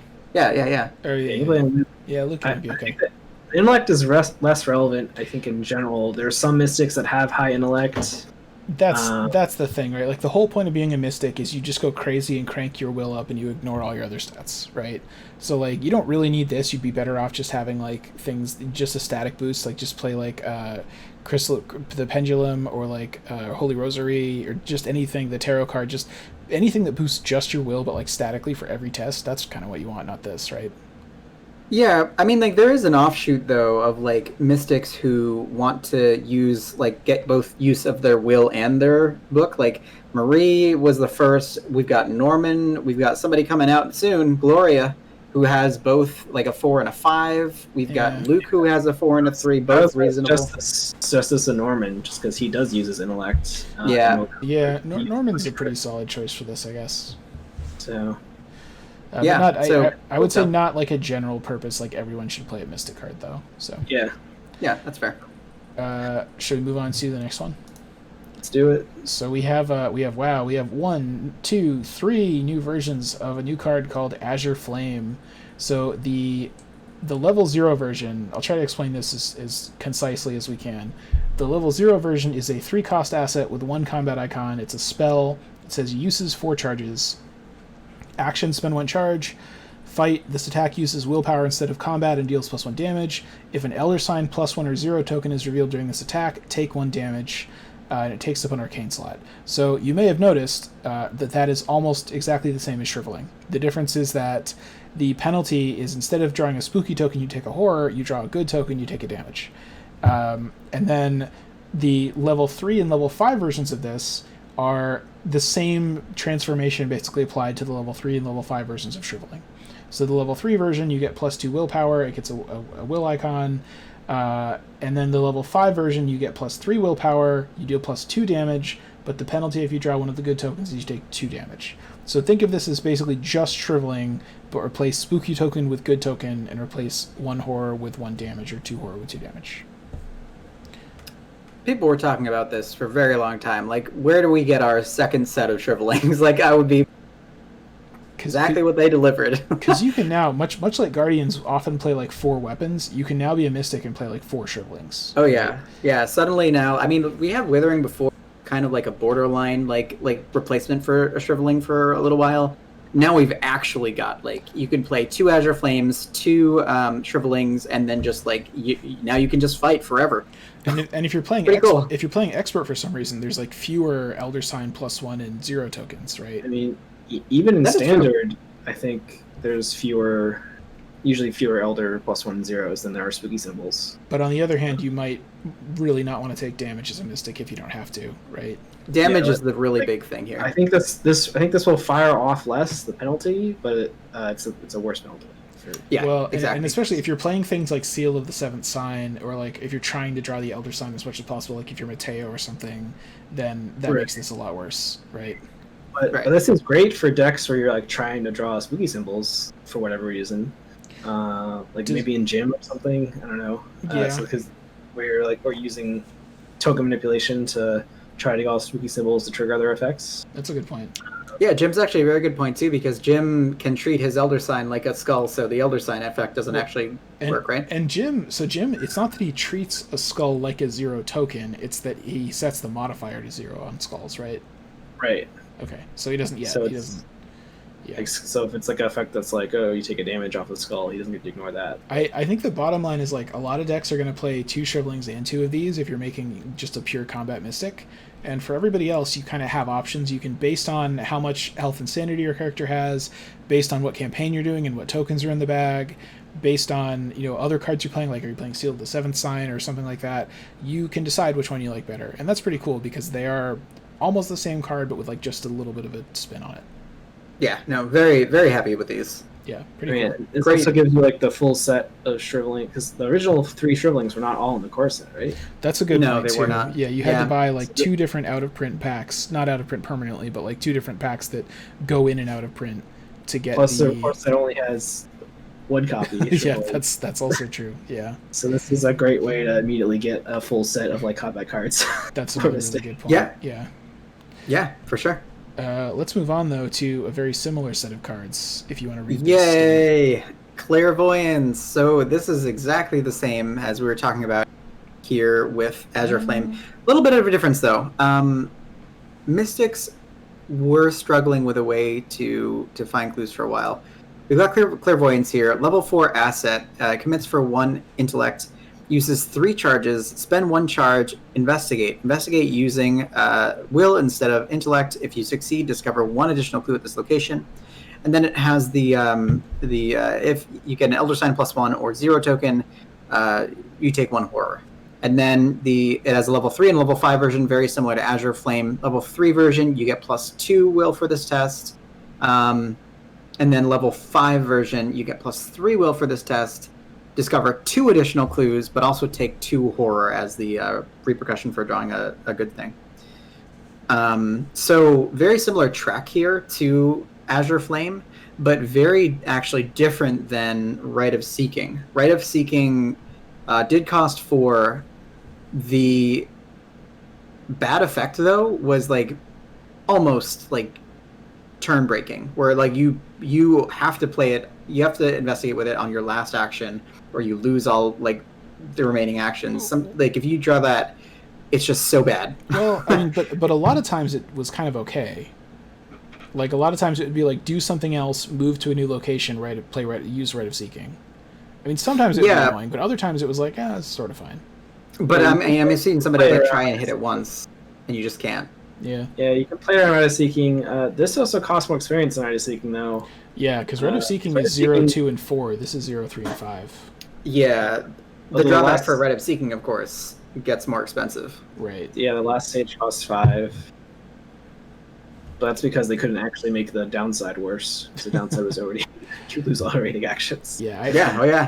It's similar to Azure Flame. If you're doing like a full-on, just I'm only trying to get clues, maybe you play this and Rite of Seeking. Otherwise, you can kind of pick between them. Like if maybe you're like, oh, I'm Agnes, I'm kind of okay taking horror because I might be able to ping stuff, or I have Peter, so you'd rather have this. If you're playing on expert mode, maybe you play this because you have more spooky tokens than good tokens. On the other hand, maybe you're like, well, actually, I don't really want to take extra horror if I don't have to, and actually I think I can play around the Rite of Seeking thing, then maybe play Rite of Seeking. So, you've got options. Horror is also less scary for most mystics, because they usually have more. Yep. Exactly. No, this is I think a very good Seeking card for me. Very happy to see this alongside like Sixth Sense and stuff. And same benefit as Azure Flame, you don't need to buy the Dunwich cycle to find all the pieces of it. So also true. The art I think is a little boring. It's just like some smoke coming out of a thing. Like I like the idea of it. I just wish there was more happening in it. Maybe like a background. Is there not like spooky stuff happening in the smoke? There maybe is, but it's like very subtle. There's like birds. There's birds. There's like a butterfly. I wish there was maybe birds. like some kind of like weird magical person like looking into it like oh or something, you know, just give me We already got too much of that, man. Give me a character I can root for in the art. That's what I'm asking for. All right. Time to move on. Next card. It's Crystal Pendulum. Ben's favorite card. All right. This is a cost 2 asset with 1 willpower icon. It's an item and a charm. It gives +1 willpower. Reaction after the skill test at your location begins. Exhaust Crystal Pendulum. Name a number. If this test succeeds by that number or fails by that number, draw 1 card. Takes up the accessory slot. Yeah. So I played this. In our recent Streamlands, I was trying to use this in Luke, and I got like 1 or 2 cards off it every time. But I wasn't playing any token manipulation nonsense really in Luke. So I was basically just always saying like whatever the highest odds token was when I used it. We were talking about Crystal Pendulum. It's a cool card. You have to make a spreadsheet while you're playing so that you know what number to pick. Or you can play bad cards like Premonition, but obviously a spreadsheet is the cool way to do it. And potentially it could draw you a bunch of cards if you do some math. So that's cool. I mean, even when you do the math, like I think you need to be doing other nonsense to up your odds. No, but I mean, like, if you use this every turn, it's going to draw you a card, like, once every 3 or 4 turns, which is, like, you just have to ask the question, is that enough of an upside over the 2 horror that you can put on Holy Rosary, you know?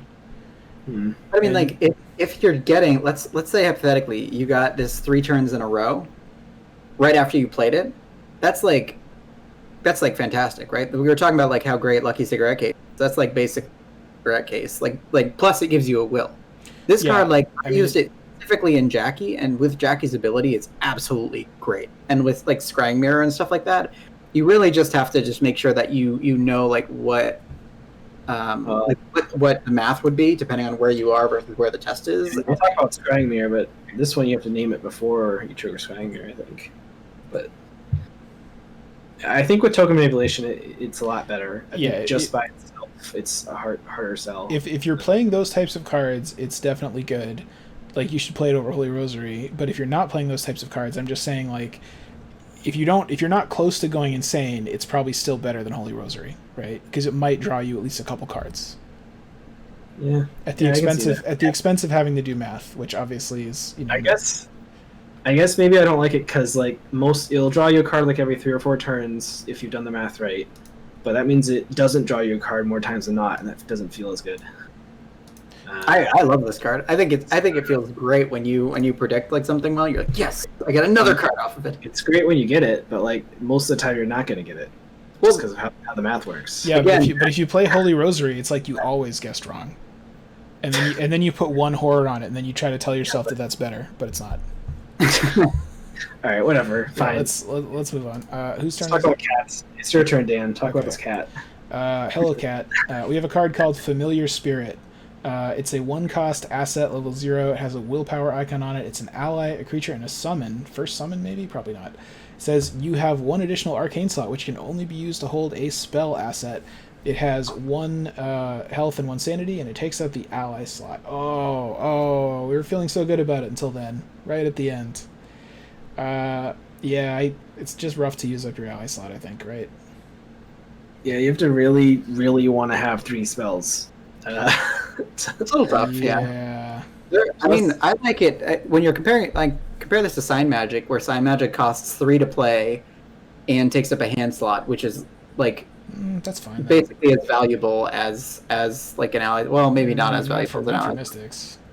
But for Mystics, yeah, like there are so many good allies. David Renfield, you got like Arcane Initiates that you want to put in your ally slots. I could see like if you're just going straight for a Charisma really quickly, and you want like 3 Mystic slots, because there are a lot of good spells now, right? Like there are a lot of really cool things that you can be playing in your Mystic decks, and this is like a very cheap way to afford them. So maybe if you can like draw as reliably as Arcane Initiate, like maybe in like Dexter, who can also play Lucky Cigarette Case, things like that, like you can kind of, for that, you could consider playing this.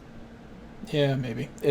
I think it's a tough sell, but like you could think about it. It's nice. It's nice to have the option. Yeah, it's vulnerable to all those encounter cards that like deal damage directly to your allies. Yeah, which means you have a slot. one might mean you lose a spell. Before we move on, one question for Rules Master Ben. Suppose I am using a Rite of Seeking, the new one that is, I'm using some spell that deals me horror if I pull a spooky token. I pull a spooky token. I put the horror on this. Now I have fewer spell slots than I used to have, fewer arcane slots. I have to get rid of one of them, right? I get rid of the spell, the arcane slot item that I activated to do this test. I still continue doing the test, right? Because it's like... Yeah, you still would continue resolving that effect. That's pretty cool. I would like it if that happened. Because like you would like it if you strategically kill this cat to get rid of your third asset slot when it had no charges on it. It's got 9 lives. It's fine. It'll be back. It's a spirit, man. It's in the title. It's a summon. Which, by the way, the first summon I think was the dog, right? The dog that takes up an ally. And maybe. Yeah. That's a much cooler card because there's like weird, awkward ways to get around having the weakness in your deck, and it's fun. Anything else to say about this cat, or should we move on to? Moving on to a card that we fondly remember from the core set. Yeah. We've got Grotesque Statue, downgraded Grotesque Statue, level 2. It now has, instead of a wild icon, it has a will and an agility. Still an item and a relic. Uses 3 charges as opposed to 4. And everything else is pretty much the same. So if it has no charges, you discard it. When you would reveal a chaos token, you spend 1 charge, reveal 2 chaos tokens instead of 1. Choose one of those tokens to resolve and ignore the other. So again, more chaos token manipulation ways that you can succeed tests. Still takes up a hand slot, and the cost went up to 3, right? Oh, that is true. I didn't notice the cost. Thank you. Yeah, it's still pretty solid, right? I mean, even for 3 tests. If it were 2 tests, I'd be like a little leery about it, but 3 tests is still pretty great. Yeah, it's still pretty solid. Too bad that it costs more, but it's still a good card. Well, because it's level 2, it gives people that have the 0-2 Mystic access to it now if they want. That is very big, yes. That is true. Nice. Yeah, and suddenly, like, Patrice can use this. Other good people who can splash Mystic. Daisy even, although I think her hands are probably carrying books. Yeah, she can only carry books. Who else is up as Mystic? Safina might like it. Upcoming Sister Mary, probably, we think, right? I don't remember. I feel like she would probably rather like ban this from the local library than hold it and carry it around. But we'll see. No, I think it's great. Token manipulation is always a treasure. Agnes can play it with scavenging. That's kind of on the radar for me now. I'm a fan of scavenging now. Very excited about this. Settle down, Dan. I mean, Agnes could play the original one too. Yeah. No, it's great. I mean, the reason this card's so great is because it's like one of the few things that can really protect you from the autofail, right? Which is cool. And it doesn't just do that, like Defiance or something. Well, even Defiance doesn't. I mean, it doesn't just do that. It also protects you from just like drawing a bad token. So yeah, pretty cool. -5. Get rid of them. Let's move on. Yeah. All right. So here we have another set of 3 assets in Ineffable Truth. Have you guys ever effed the truth before? Have you guys ever seen the truth be effed? I see it happen a lot, actually. You live in our society, right? We do live in a society. I've heard people say that. People don't like the truth too often. So this is a cost 3 asset with 1 agility icon on it. It's a spell, uses 3 charges, action, spend 1 charge, evade. This evasion attempt uses willpower instead of agility. If you succeed, deal 1 damage to the evaded enemy. If a Elder Sign +1 or 0 token is revealed during this evasion attempt, lose 1 resource. The upgraded versions are, we have a level 3 that gains a willpower icon and you get +2 willpower for this evasion. And the level 5 that gains a willpower and an agility, and is now you get +3 willpower for this evasion. If you succeed, deal 2 damage, and if you draw one of those tokens, you lose 2 resources. And they all, of course, take up the spell slot, or arcane slot. So, this is interesting. Very different, right, from the other evade type cards. It diverges more from Mists of Relia than the other new triple spell things we've seen diverged from Rite of Seeking and Shriveling. It follows the exact upgrade pattern of the other 2, the Clairvoyance and as her flame. But instead of getting extra charges, it has what I think they thought of as like a potentially more useful ability that it does damage. But like, I mean, being able to move with Mist of Relia is actually pretty great sometimes. Yeah, exactly. A lot of the time, like you can put Mist in your deck and like not. You're not necessarily worrying about like the damage part of it because you can deal that somehow, or one of your friends can deal it. Yeah. This is Blinding Light, right? Blinding Light as a spell, as like a pretty much. Well, and also Captain Farnes mentions someone's going to accidentally murder pit vipers with this. Good point, right? Like that's the issue. Is in Forgotten Age, you have things that you very badly don't want to kill. So right. I mean, but in general, stuff you evade, you might also want to slowly kill. So I think in solo decks, or can you use this together with the cheap shot or something, like, you know, in certain decks? I mean, I don't think that's amazing, but I mean, it might be nice if you use this to like evade and do a damage to like a 3 health enemy, and then either you shrivel it to finish it off, or you know, your guardian picks up next turn or something. Yeah, it's a good idea. Yeah. The thing that's cool about Mist, though, is because you want to evade a little bit less than shriveling, and then you want to like use shriveling right, so you can usually having like 5 charges on the upgraded one is just so great, because it's like you just play it, you know, you're gonna never have to play another one, and you're probably gonna use like exactly all 5 in a lot of scenarios. Yeah. So Mist is also cheaper. Oh yeah, that's a good point too. Yeah, you know what? Honestly, I just think I would always take Mist over this. Yeah, it costs less experience as well, right? Mist is 0-2-4, isn't it? Maybe. I think you might be right about that. Yeah, and I mean, I guess the penalty for Mist is just that you. What's the penalty on Mist? You discard a card. Discard a card. You choose and discard a card, and the penalty of this is like lose resources. I mean, both can be bad, but I think they're not that different from each other. Yeah, I just think Mist is a pretty good card. I'd probably just play Mists. Yeah, I mean, again, the big boon here is that you get all in one, right? Like this is again the big boon for all these things. F the truth. Just don't even worry about it. Just go ahead and F it. All right, let's move on. Yep. We have a reprint of Ritual Candles, and then afterwards we have two new versions of a new card called Robes of Endless Night.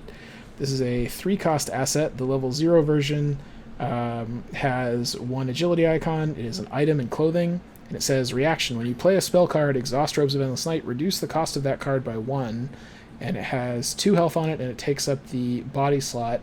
The level 2 version is similar, but the cost goes from 3 down to 2. It gains a willpower icon, and it also says during its reaction ability, when you play a card, it says playing that card does not provoke attacks of opportunity. And pretty cool art, I would say. It definitely has very good art. I played this card a lot. I played it in Streamlands, and I also played it a bit in another campaign. It's great if you get it early, but it's like basically a dead card if you get it like mid game or late game, because you probably already played most of your big cost spells. Yeah, and it's the level 0 version is also just like a really big upfront cost that is going to take a while to pay itself back, probably. I mean, in Luke, we were playing like an event heavy, probably a lot of spells, or maybe in Safina or something. Like, in theory, you're going to play enough spells that you'll pay it back over time. But if you get it halfway through the game, then maybe you're not going to actually play enough spells that make up the cost of having to pay 3 and an action to put it down. Does Safina only have like 5 health, maybe, or something? I don't remember what Safina has. I feel like she's low health, though. Because if she only has 5 or 6, right, yeah. She's 5 and 9. Yeah, then I mean that kind of maybe is like okay. It also kind of maybe keeps her alive in some situations. But she can take the leather coat now. That's true. Which is 2 and fast for the same health soak. But she does play lots of spells probably. So yeah, it really depends. Yeah, she plays a much more. It depends how many spells you're playing. Playing the card doesn't provoke AOs thing is just not super exciting, because almost all spell events that aren't fast probably are like fight or investigate or evades. It doesn't go too much. There's probably a few examples, like astral travel maybe is one, but yeah, that's a good example. I think that like this card is interesting because it's not like burst. It's not like cash, or it's not like Uncage the Soul, where you get one spell like basically completely for free, and then you're kind of on your own. It pairs nicely with those, but the fact that you have to pay 3 for it up front also kind of detracts from that. So like I think you're either playing like playing this. There's another card that came out in this pack that we're going to talk about soon. That is also kind of like a candidate for Rogue, or not Rogue. I'm sorry, for Mystic Economy. This very different like dimension in terms of like having to pay for things over the long term versus paying for things just like one thing up front for your rig. I mean, that's the thing. Like, if you're comparing this to like Uncage is probably going to save you like almost as much money as this, like in one shot, right? That's kind of the thing I keep comparing it to in my head. But yeah. As it like this, if you put this in your deck, it feels like a card you need to mulligan for, because if you don't get it early, it's not good. Right. So yeah, which is kind of a downside if you have to hard mulligan for it to benefit strongly from it. So let's move on though. Dane, why don't you go ahead and read the next card for everybody? Give me a sec. Sorry. Here, you read it for a sec. I don't know what my browser's doing. Yeah, sure. So we have a 3-cost asset called Scrying Mirror, level 0. It has an intellect icon on it. It is an item and a charm. It says uses 4 secrets. Reaction: after a skill test at your location begins, exhaust Scrying Mirror and spend 1 secret. Perform the reveal chaos token step of the test now, before committing cards, instead of after committing cards, and it takes up a hand slot. Ben, are you sure that this can't be triggered before the pendulum? Because they both say, I think, after you begin a test, right? No, dang it. No, you can do it before the pendulum. Oh, that's kind of cool. Yeah, you can. Oh, yeah, absolutely. I thought this was before the reveal chaos token step, or before committing card step or something. But because I think no, yeah, that definitely combos the pendulum. Art creepy because it shows a dead guy bleeding out. Kind of cool. But it's you're looking at it in the mirror, so it's the future. I assume the person looking in this mirror is that guy. So that what this actually does, leaving aside other cards like the Crystal Pendulum, what this does is it prevents you from like overcommitting cards when you either would pass without needing them or would fail even if you committed them, right? And not just committing cards, but also if you're going to like spend money on like a talent or something, it also kind of does that. I assume it also lets you it lets you like pre-commit cards. Like you could commit Defiant, like you could use this, and even with level 0 Defiance, be like, oh, I'm going to draw a skull, so I'll commit Defiance, level 0, make it useful, and definitely cancel it or whatever. I think it is one of the better sort of like fortune-telling chaos bag manipulation cards compared to most of the other ones. Oh yeah. But I think that it might be hard for it to save you 3 resources and a hand slot worth of stuff over the course of 4 uses is my worry. It is very awkward. You have to pair it with a lot of like really benefits. Like we were just talking about Crystal Pendulum. Getting Crystal Pendulum and this out like turn 1 was like absolutely fantastic for me, because like then you can just take tests and say, I'll name, whatever with it, draw like 5 cards off of Crystal Pendulum, or 4 cards technically from Crystal Pendulum in this. Yeah. And that's good value. Like the other dimension of this that's incredible is that the fact that it's any investigation or any test at your location. So it's not just you. So if you spend a whole turn just setting up and somebody else like investigates or something like that, you can still support them. You know what I mean? And Crystal Pendulum reads the same way too. It's after any skill test at your location begins. So you can still benefit from these cards even if you're not doing a test. The combo of those two, this and Crystal Pendulum, is pretty cool. And then there are some ways to put secrets back on it too, by the way. I think that's true. Yeah. The thing that is a little bit rough, if you look at how Premonition works, like Premonition, you know what the token is before you even take an action. So with Premonition, you can like not, attack with your flamethrower or whatever and use up an ammo if you know you're going to get tentacles. With this, like you've already committed to spending the action. You've already paid the cost if you're like playing an event or you're like activating something that has charges or ammo on it. So you can't get that back. But you at least maybe know like, okay, we have to commit exactly this stuff to it. I like it. I think it's a fun card, and it definitely sells. Again, it works well with Jackie. Yeah, and because with Jackie, you can use her ability to draw. We should look at 1 or 2 extra tokens. 2 extra tokens, I think, right? So it gives even better manipulation. How does that? I mean, do you really need that though? Like, I mean, I don't need it. Combos with it. I mean, they synergize. If you want to be absolutely crystal clear that you're gonna succeed. Yeah, I mean they synergize a little bit. It's just like I think they're mostly kind of orthogonal. I think. I don't know. I have to think about it more. This doesn't protect you against the auto fail without other cards. Yeah. But otherwise, I think it helps you pass a test, almost guaranteed, because you'll know exactly what to commit. You don't. Yeah, and if you're playing a not a mystic that's playing like Streetwise or something and relying heavily on that or higher education, then this becomes powerful because it can save you a lot of money. So maybe it'll pay for itself eventually. Yeah, might be cool. Let's move on though. Moving on to the events. Yep. Event time. Reprint of Astral Travel. So relevant for those robes. Yep. There you go. Prophecy. Still bad. But we got new hot stuff in here, right? With upgraded Eldritch Inspiration. Dark Prophecy comboing with all of the token manipulation stuff is fun. I know Dan hates it, but I like it with token manipulation stuff. Look, man, I'm a pair of floating cubes in the ether right now. I've transcended hate of your Earth cards. All right. I assume Dane forfeited his chance to read a card, so I'm going to go ahead and read this. Eldritch Inspiration. We got level 1 version of it. Cost 0, and its event has a willpower and 2 intellect icons on it. It is a spirit and a spell. Oh, Dane in protest is turned into a dog. All right. It is fast. Play when you would resolve an effect on a mystic card that triggers when, if, or after a chaos token is revealed. Either cancel that effect or resolve it an additional time. The original version only triggered when a spooky symbol was revealed, and had 1 less intellect icon on it. So this definitely has more use cases, I guess, than the original. This almost feels like this should have just been an errata, maybe.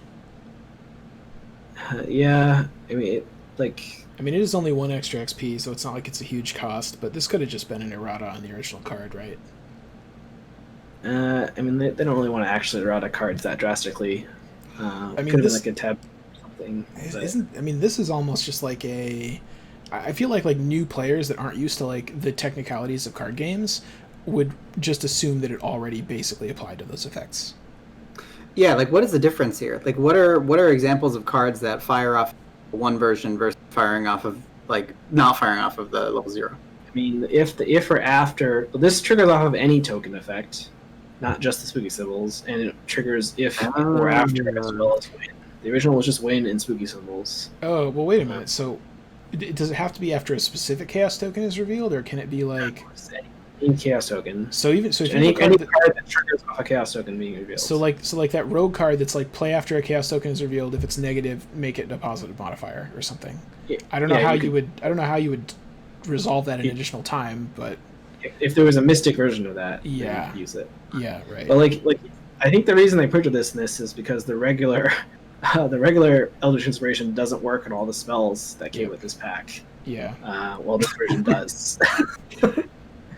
So, because all the spells that came with this pack are triggers off of if and not spooky symbols. So, I think it's the main reason. But it also triggers. This also triggers off of Grotesque Statue, I think, because this is when you would reveal a chaos token on a Grotesque Statue. So you could trigger on that to resolve Grotesque Statue twice if you wanted. Which does nothing. Yeah. Let's you draw 3 tokens instead of 2. Yeah.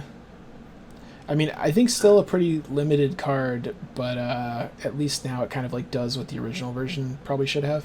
So yeah. And it's only 1 XP, and it's free. Part of the card is just that Calvin can play it. Great. Really, really good. To use all his Mystic cards. Well, yep. and it's a spell event, so it triggers things, and it has 2 book icons. So, like in a Jacqueline solo deck, you probably need something like this. So, maybe. Yeah. Yeah. Let's just move on then. Let's move on to Hypnotic Gaze. This is we got a reprint of Hypnotic Gaze level 0, but we've also got the upgraded version level 2. Which is 1 less, so it's costs 2 resources, and it is it has an additional agility icon, so it has 1 combat and 2 agility icons on it. Spell fast, play when an enemy attacks Investigator, cancel the attack, then reveal a random chaos token from the bag if it has a spooky symbol on it. deal damage to the attacking enemy equal to its damage or horror. So this is a kind of a big upgrade from the original one, which only did the attacking enemy's damage to itself. That was very hard to type. So like if an enemy just did horror, you couldn't use this to damage them. Yeah, The original, which was kind of lame. suddenly Yogg Sothoth at Beyond Space and Time is dealing 5 damage to him. Pretty cool. It does kind of. I mean, going from 3 to 2 is a big deal because now it's like only 1 more expensive than dodge, which is kind of good.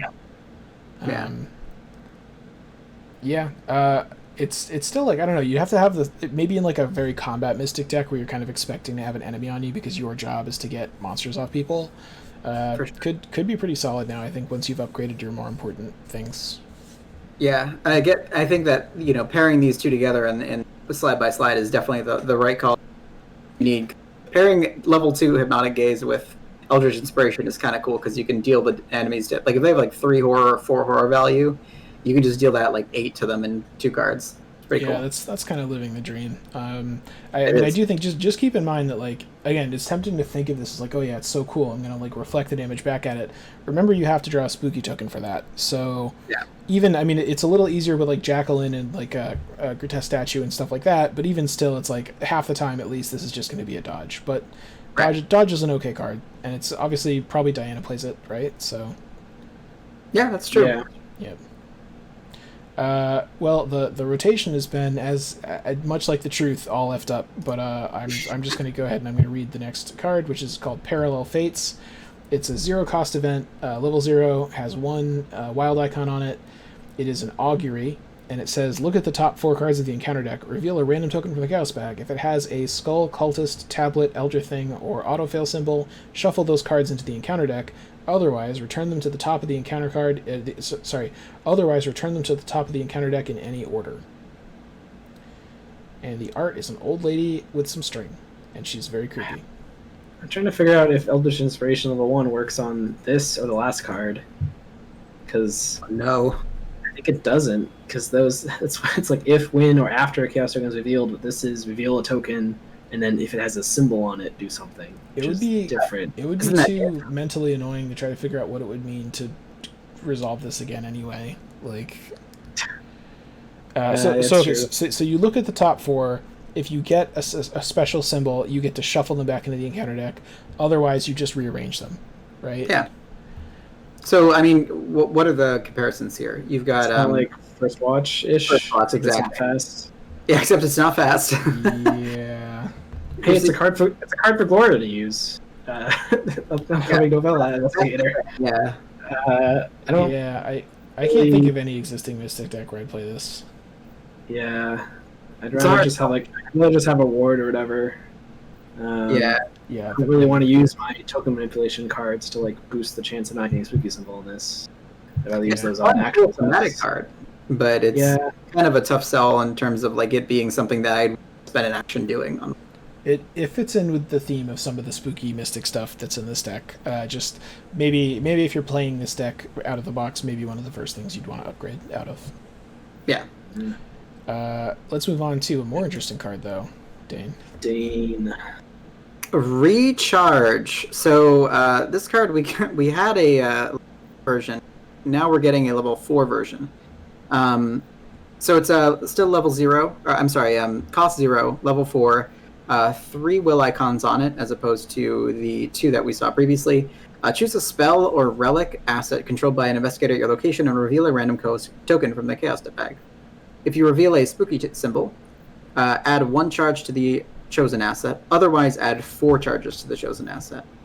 So this is like kind of like Contraband, but for spells, kind of. Compared to the original one, it was if you get a spooky token, then you have to discard it. Otherwise, you add 3 charges to it. Which, discarding it is very bad. Trying to kill it. This is definitely stronger. It's 4 experience, which is a lot. But this one you can use upgraded Eldritch Inspiration on to double the effects. I mean, well, both of them you could. It's just that you needed the upgraded Eldritch Inspiration. No, the original one was triggers only when, not if.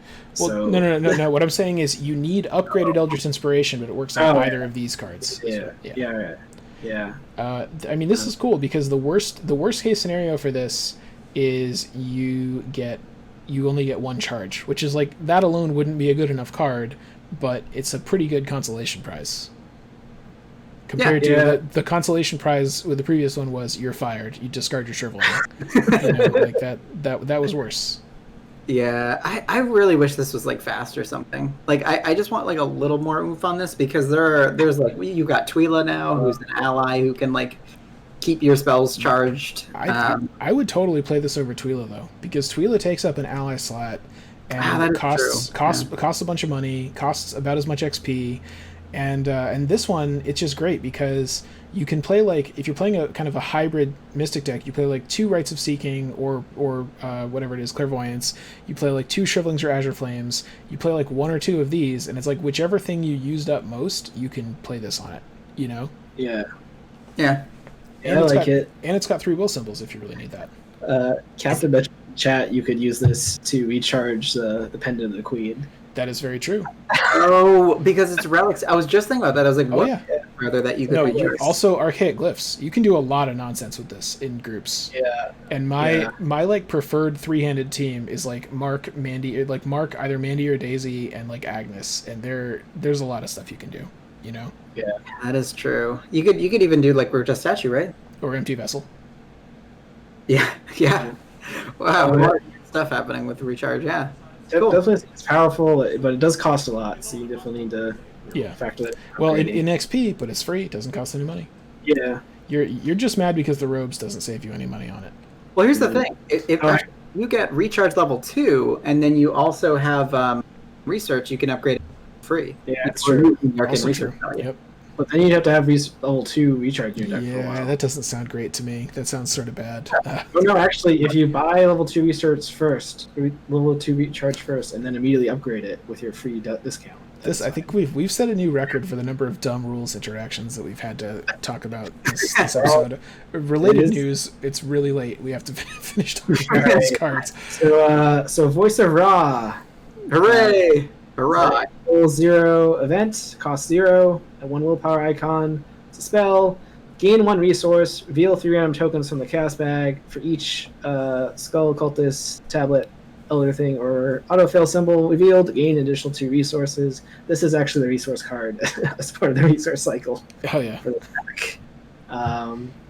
And which I should have done the math on this. If you're not using any token manipulation, does this usually give you 3 or more? I mean, isn't the typical standard bag is like 15 tokens, and you have like 2 skulls, 2 cultists, a tablet, a tablet. You have like maybe like 6 out of like 15 are spooky. Yeah, it's very campaign dependent and also difficulty wise, but probably 30-40% of your bags at least would be symbols. So like if 40% of your bag is the symbols, like I mean, the thing is you're probably going to hit at least one of them. So this is probably going to be a cache, and like sometimes. Probably more often than when this is just gaining you 1 resource, it's going to give you like 5, and most of the time it's going to give you like 3. Yeah, so it's kind of a fun gamble card. If you want, you can use some of your token manipulation stuff on it to boost the resource gain. Especially with Jacqueline, where it's like it's not really costing you anything other than you're using it once per turn. Yeah, I mean, and the Voice of Ra takes an action though to get money, but yeah, it's just a cash. So. But it has a symbol on it. There, so exactly. Yeah, it seems fun. Like I think if you can play this instead of a cache, it seems like more fun, and it's like probably about as good or better. So Yeah, I like it. This is kind of exactly like what we were talking about a long time ago, where we want like alternatives to cache. Like we kind of got it in Uncaged the Soul, but like this, if you hit like a 2 tokens on this. You get 5 resources. That is like a not sure gamble hot streak, right? Yeah. That's like crazy. And then you get 3 just like miraculously. Generally speaking, like with Jackie, I was able to get like 5 pretty consistently. Like 2/3 of the time I'd get 5, and then maybe one time it'd just be a cache.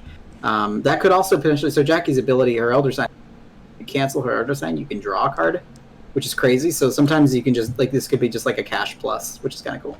do keep in mind, I mean, I don't usually play those cards anyway, but if you are trying to seal tokens, usually the tokens that you seal are like these tokens. Like usually you're sealing like the Elder Thing or like a bad skull, so that makes this worse.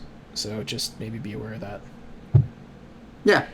On the other hand, like Mateo sealing the Elder Sign makes it better, right? Or sealing the what is it, the jewel of the Elder Sign or something, the thing that seals like one of the good tokens. Those all make it better, you know. Sealing -5. The later you get into a campaign, the better this gets, right? Because most of the time you're putting cultists in, you're putting more tablets in, because things just get harder. So yeah. Let's move on though. So in skills, so we have a reprint of level 0 Defiance. Not Silas. Jacqueline is not Silas. So bad news. I checked Warren's rules sheet, and Scrying Mirror doesn't work with Defiance. So Defiance is just trash. As usual, yeah. Not much has changed. We also have finishing off this cycle. We have upgraded guts. So we have level 2 guts, which is now a mystic card, still a skill. Has 3 willpower symbols on it. It's innate and developed. Max 1 committed per skill test. If this test is successful, draw 1 card. 2 cards instead if it succeeds by 2 or more. So same pattern as the other ones. It gains a 3rd symbol, and if you succeed by 2, you get a 2nd card off of it. Pretty cool. If you're playing guts, probably upgrade it to this. Yeah, if you can. Yeah. If you're a mystic that already has like super high will to the point where you don't really need to commit stuff unless you're like on expert, then probably don't play it like just for the draw. Although maybe, I don't know, but play it and commit it to other people. Maybe it's still a pretty good card. Yeah, for sure. Last card is Prescient. It is a level 0 skill card. It is commits for 1 will. Practice and augury, max 1 committed per skill test, so that's how you know it's good. After you commit Prescient to a skill test, name even, odd, or symbol. After this test ends, if a chaos token of the name type was revealed during this test, you may return a spell card from your discard pile to your hand. Potentially very powerful effect, but again, math. You gotta do math. Oh, well, this one's not as much math. This is just counting the tokens in the bag. That's mostly all that Crystal Pendulum is too. Well, zero is first of all, to get the top table, 0 is considered even, right? Yep. I do not know why people do not think 0 is an even number.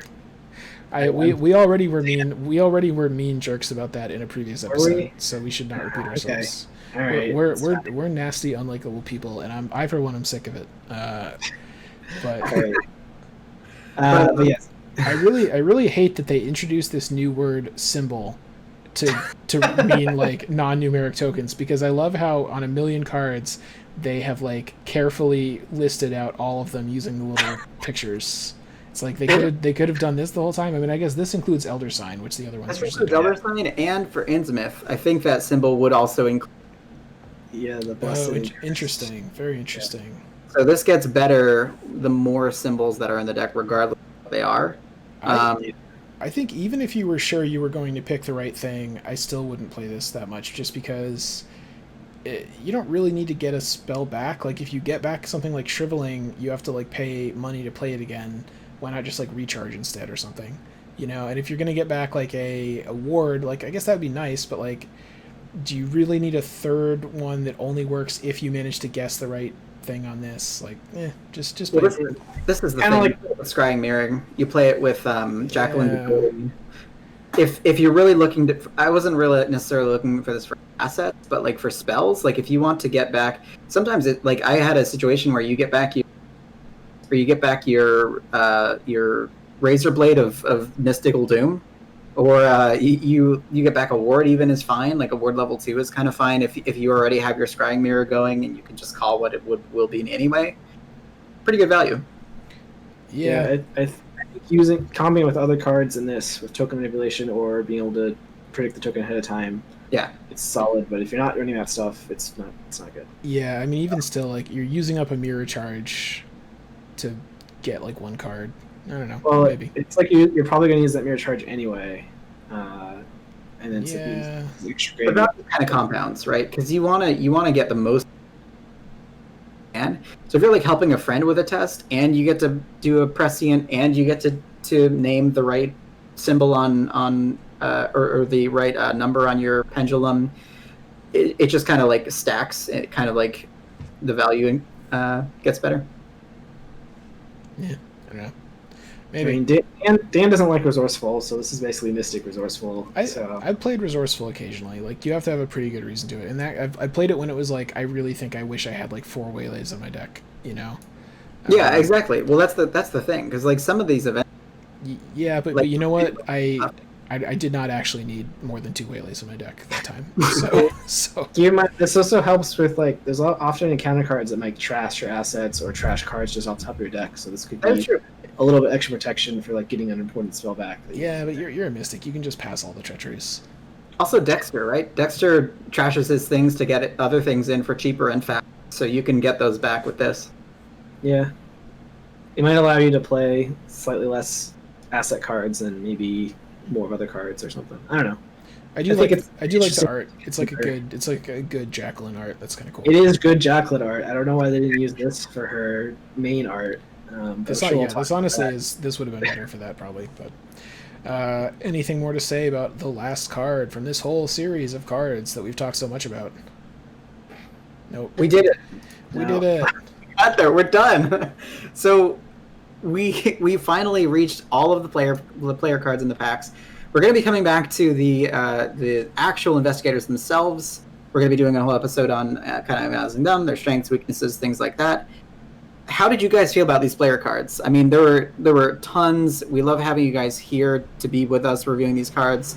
Let us know your thoughts. Reach out to us on Facebook, wherever you listen to podcasts. Email us at comments@mur.fm. We also did want to take a second to let you know that we do have a Patreon. If you want to lend a hand to help support the cast, consider donating to it, and we'll throw the link in the description. Include it in the YouTube for those watching later. With that said, thanks everybody for listening tonight and for all the previous weeks. It's been cool having you guys here, and we'll catch you next time. Bye. Bye. See you guys. Did we want to mention one thing? Don't we have something we're going to talk about on Thursday? I guess people can look at social media. Or something? I don't know. They might be interested in what happens on Thursday. Are you guys doing a bit? Or did you actually? I can't tell. We're doing a bit, Dan. Just okay. Let's have this sometimes. I'm not. I didn't shut the stream off. Right? It's all good. Good. That gave me enough time to upload the teaser banner. So. Here's the issue. The 3080 goes on sale at like 6 a.m. Pacific time, like next Thursday. I don't want to wake up at 6 a.m. Pacific time. That's what I'm worried about. But I'll do it. I'll do it to save my computer from not having ray tracing and to save it from crashing when we try to stream stuff. So I'm willing to do that for you guys. All right. And for me. Great. All right. You can stop the stream now. I got the banner uploaded. I'm doing it.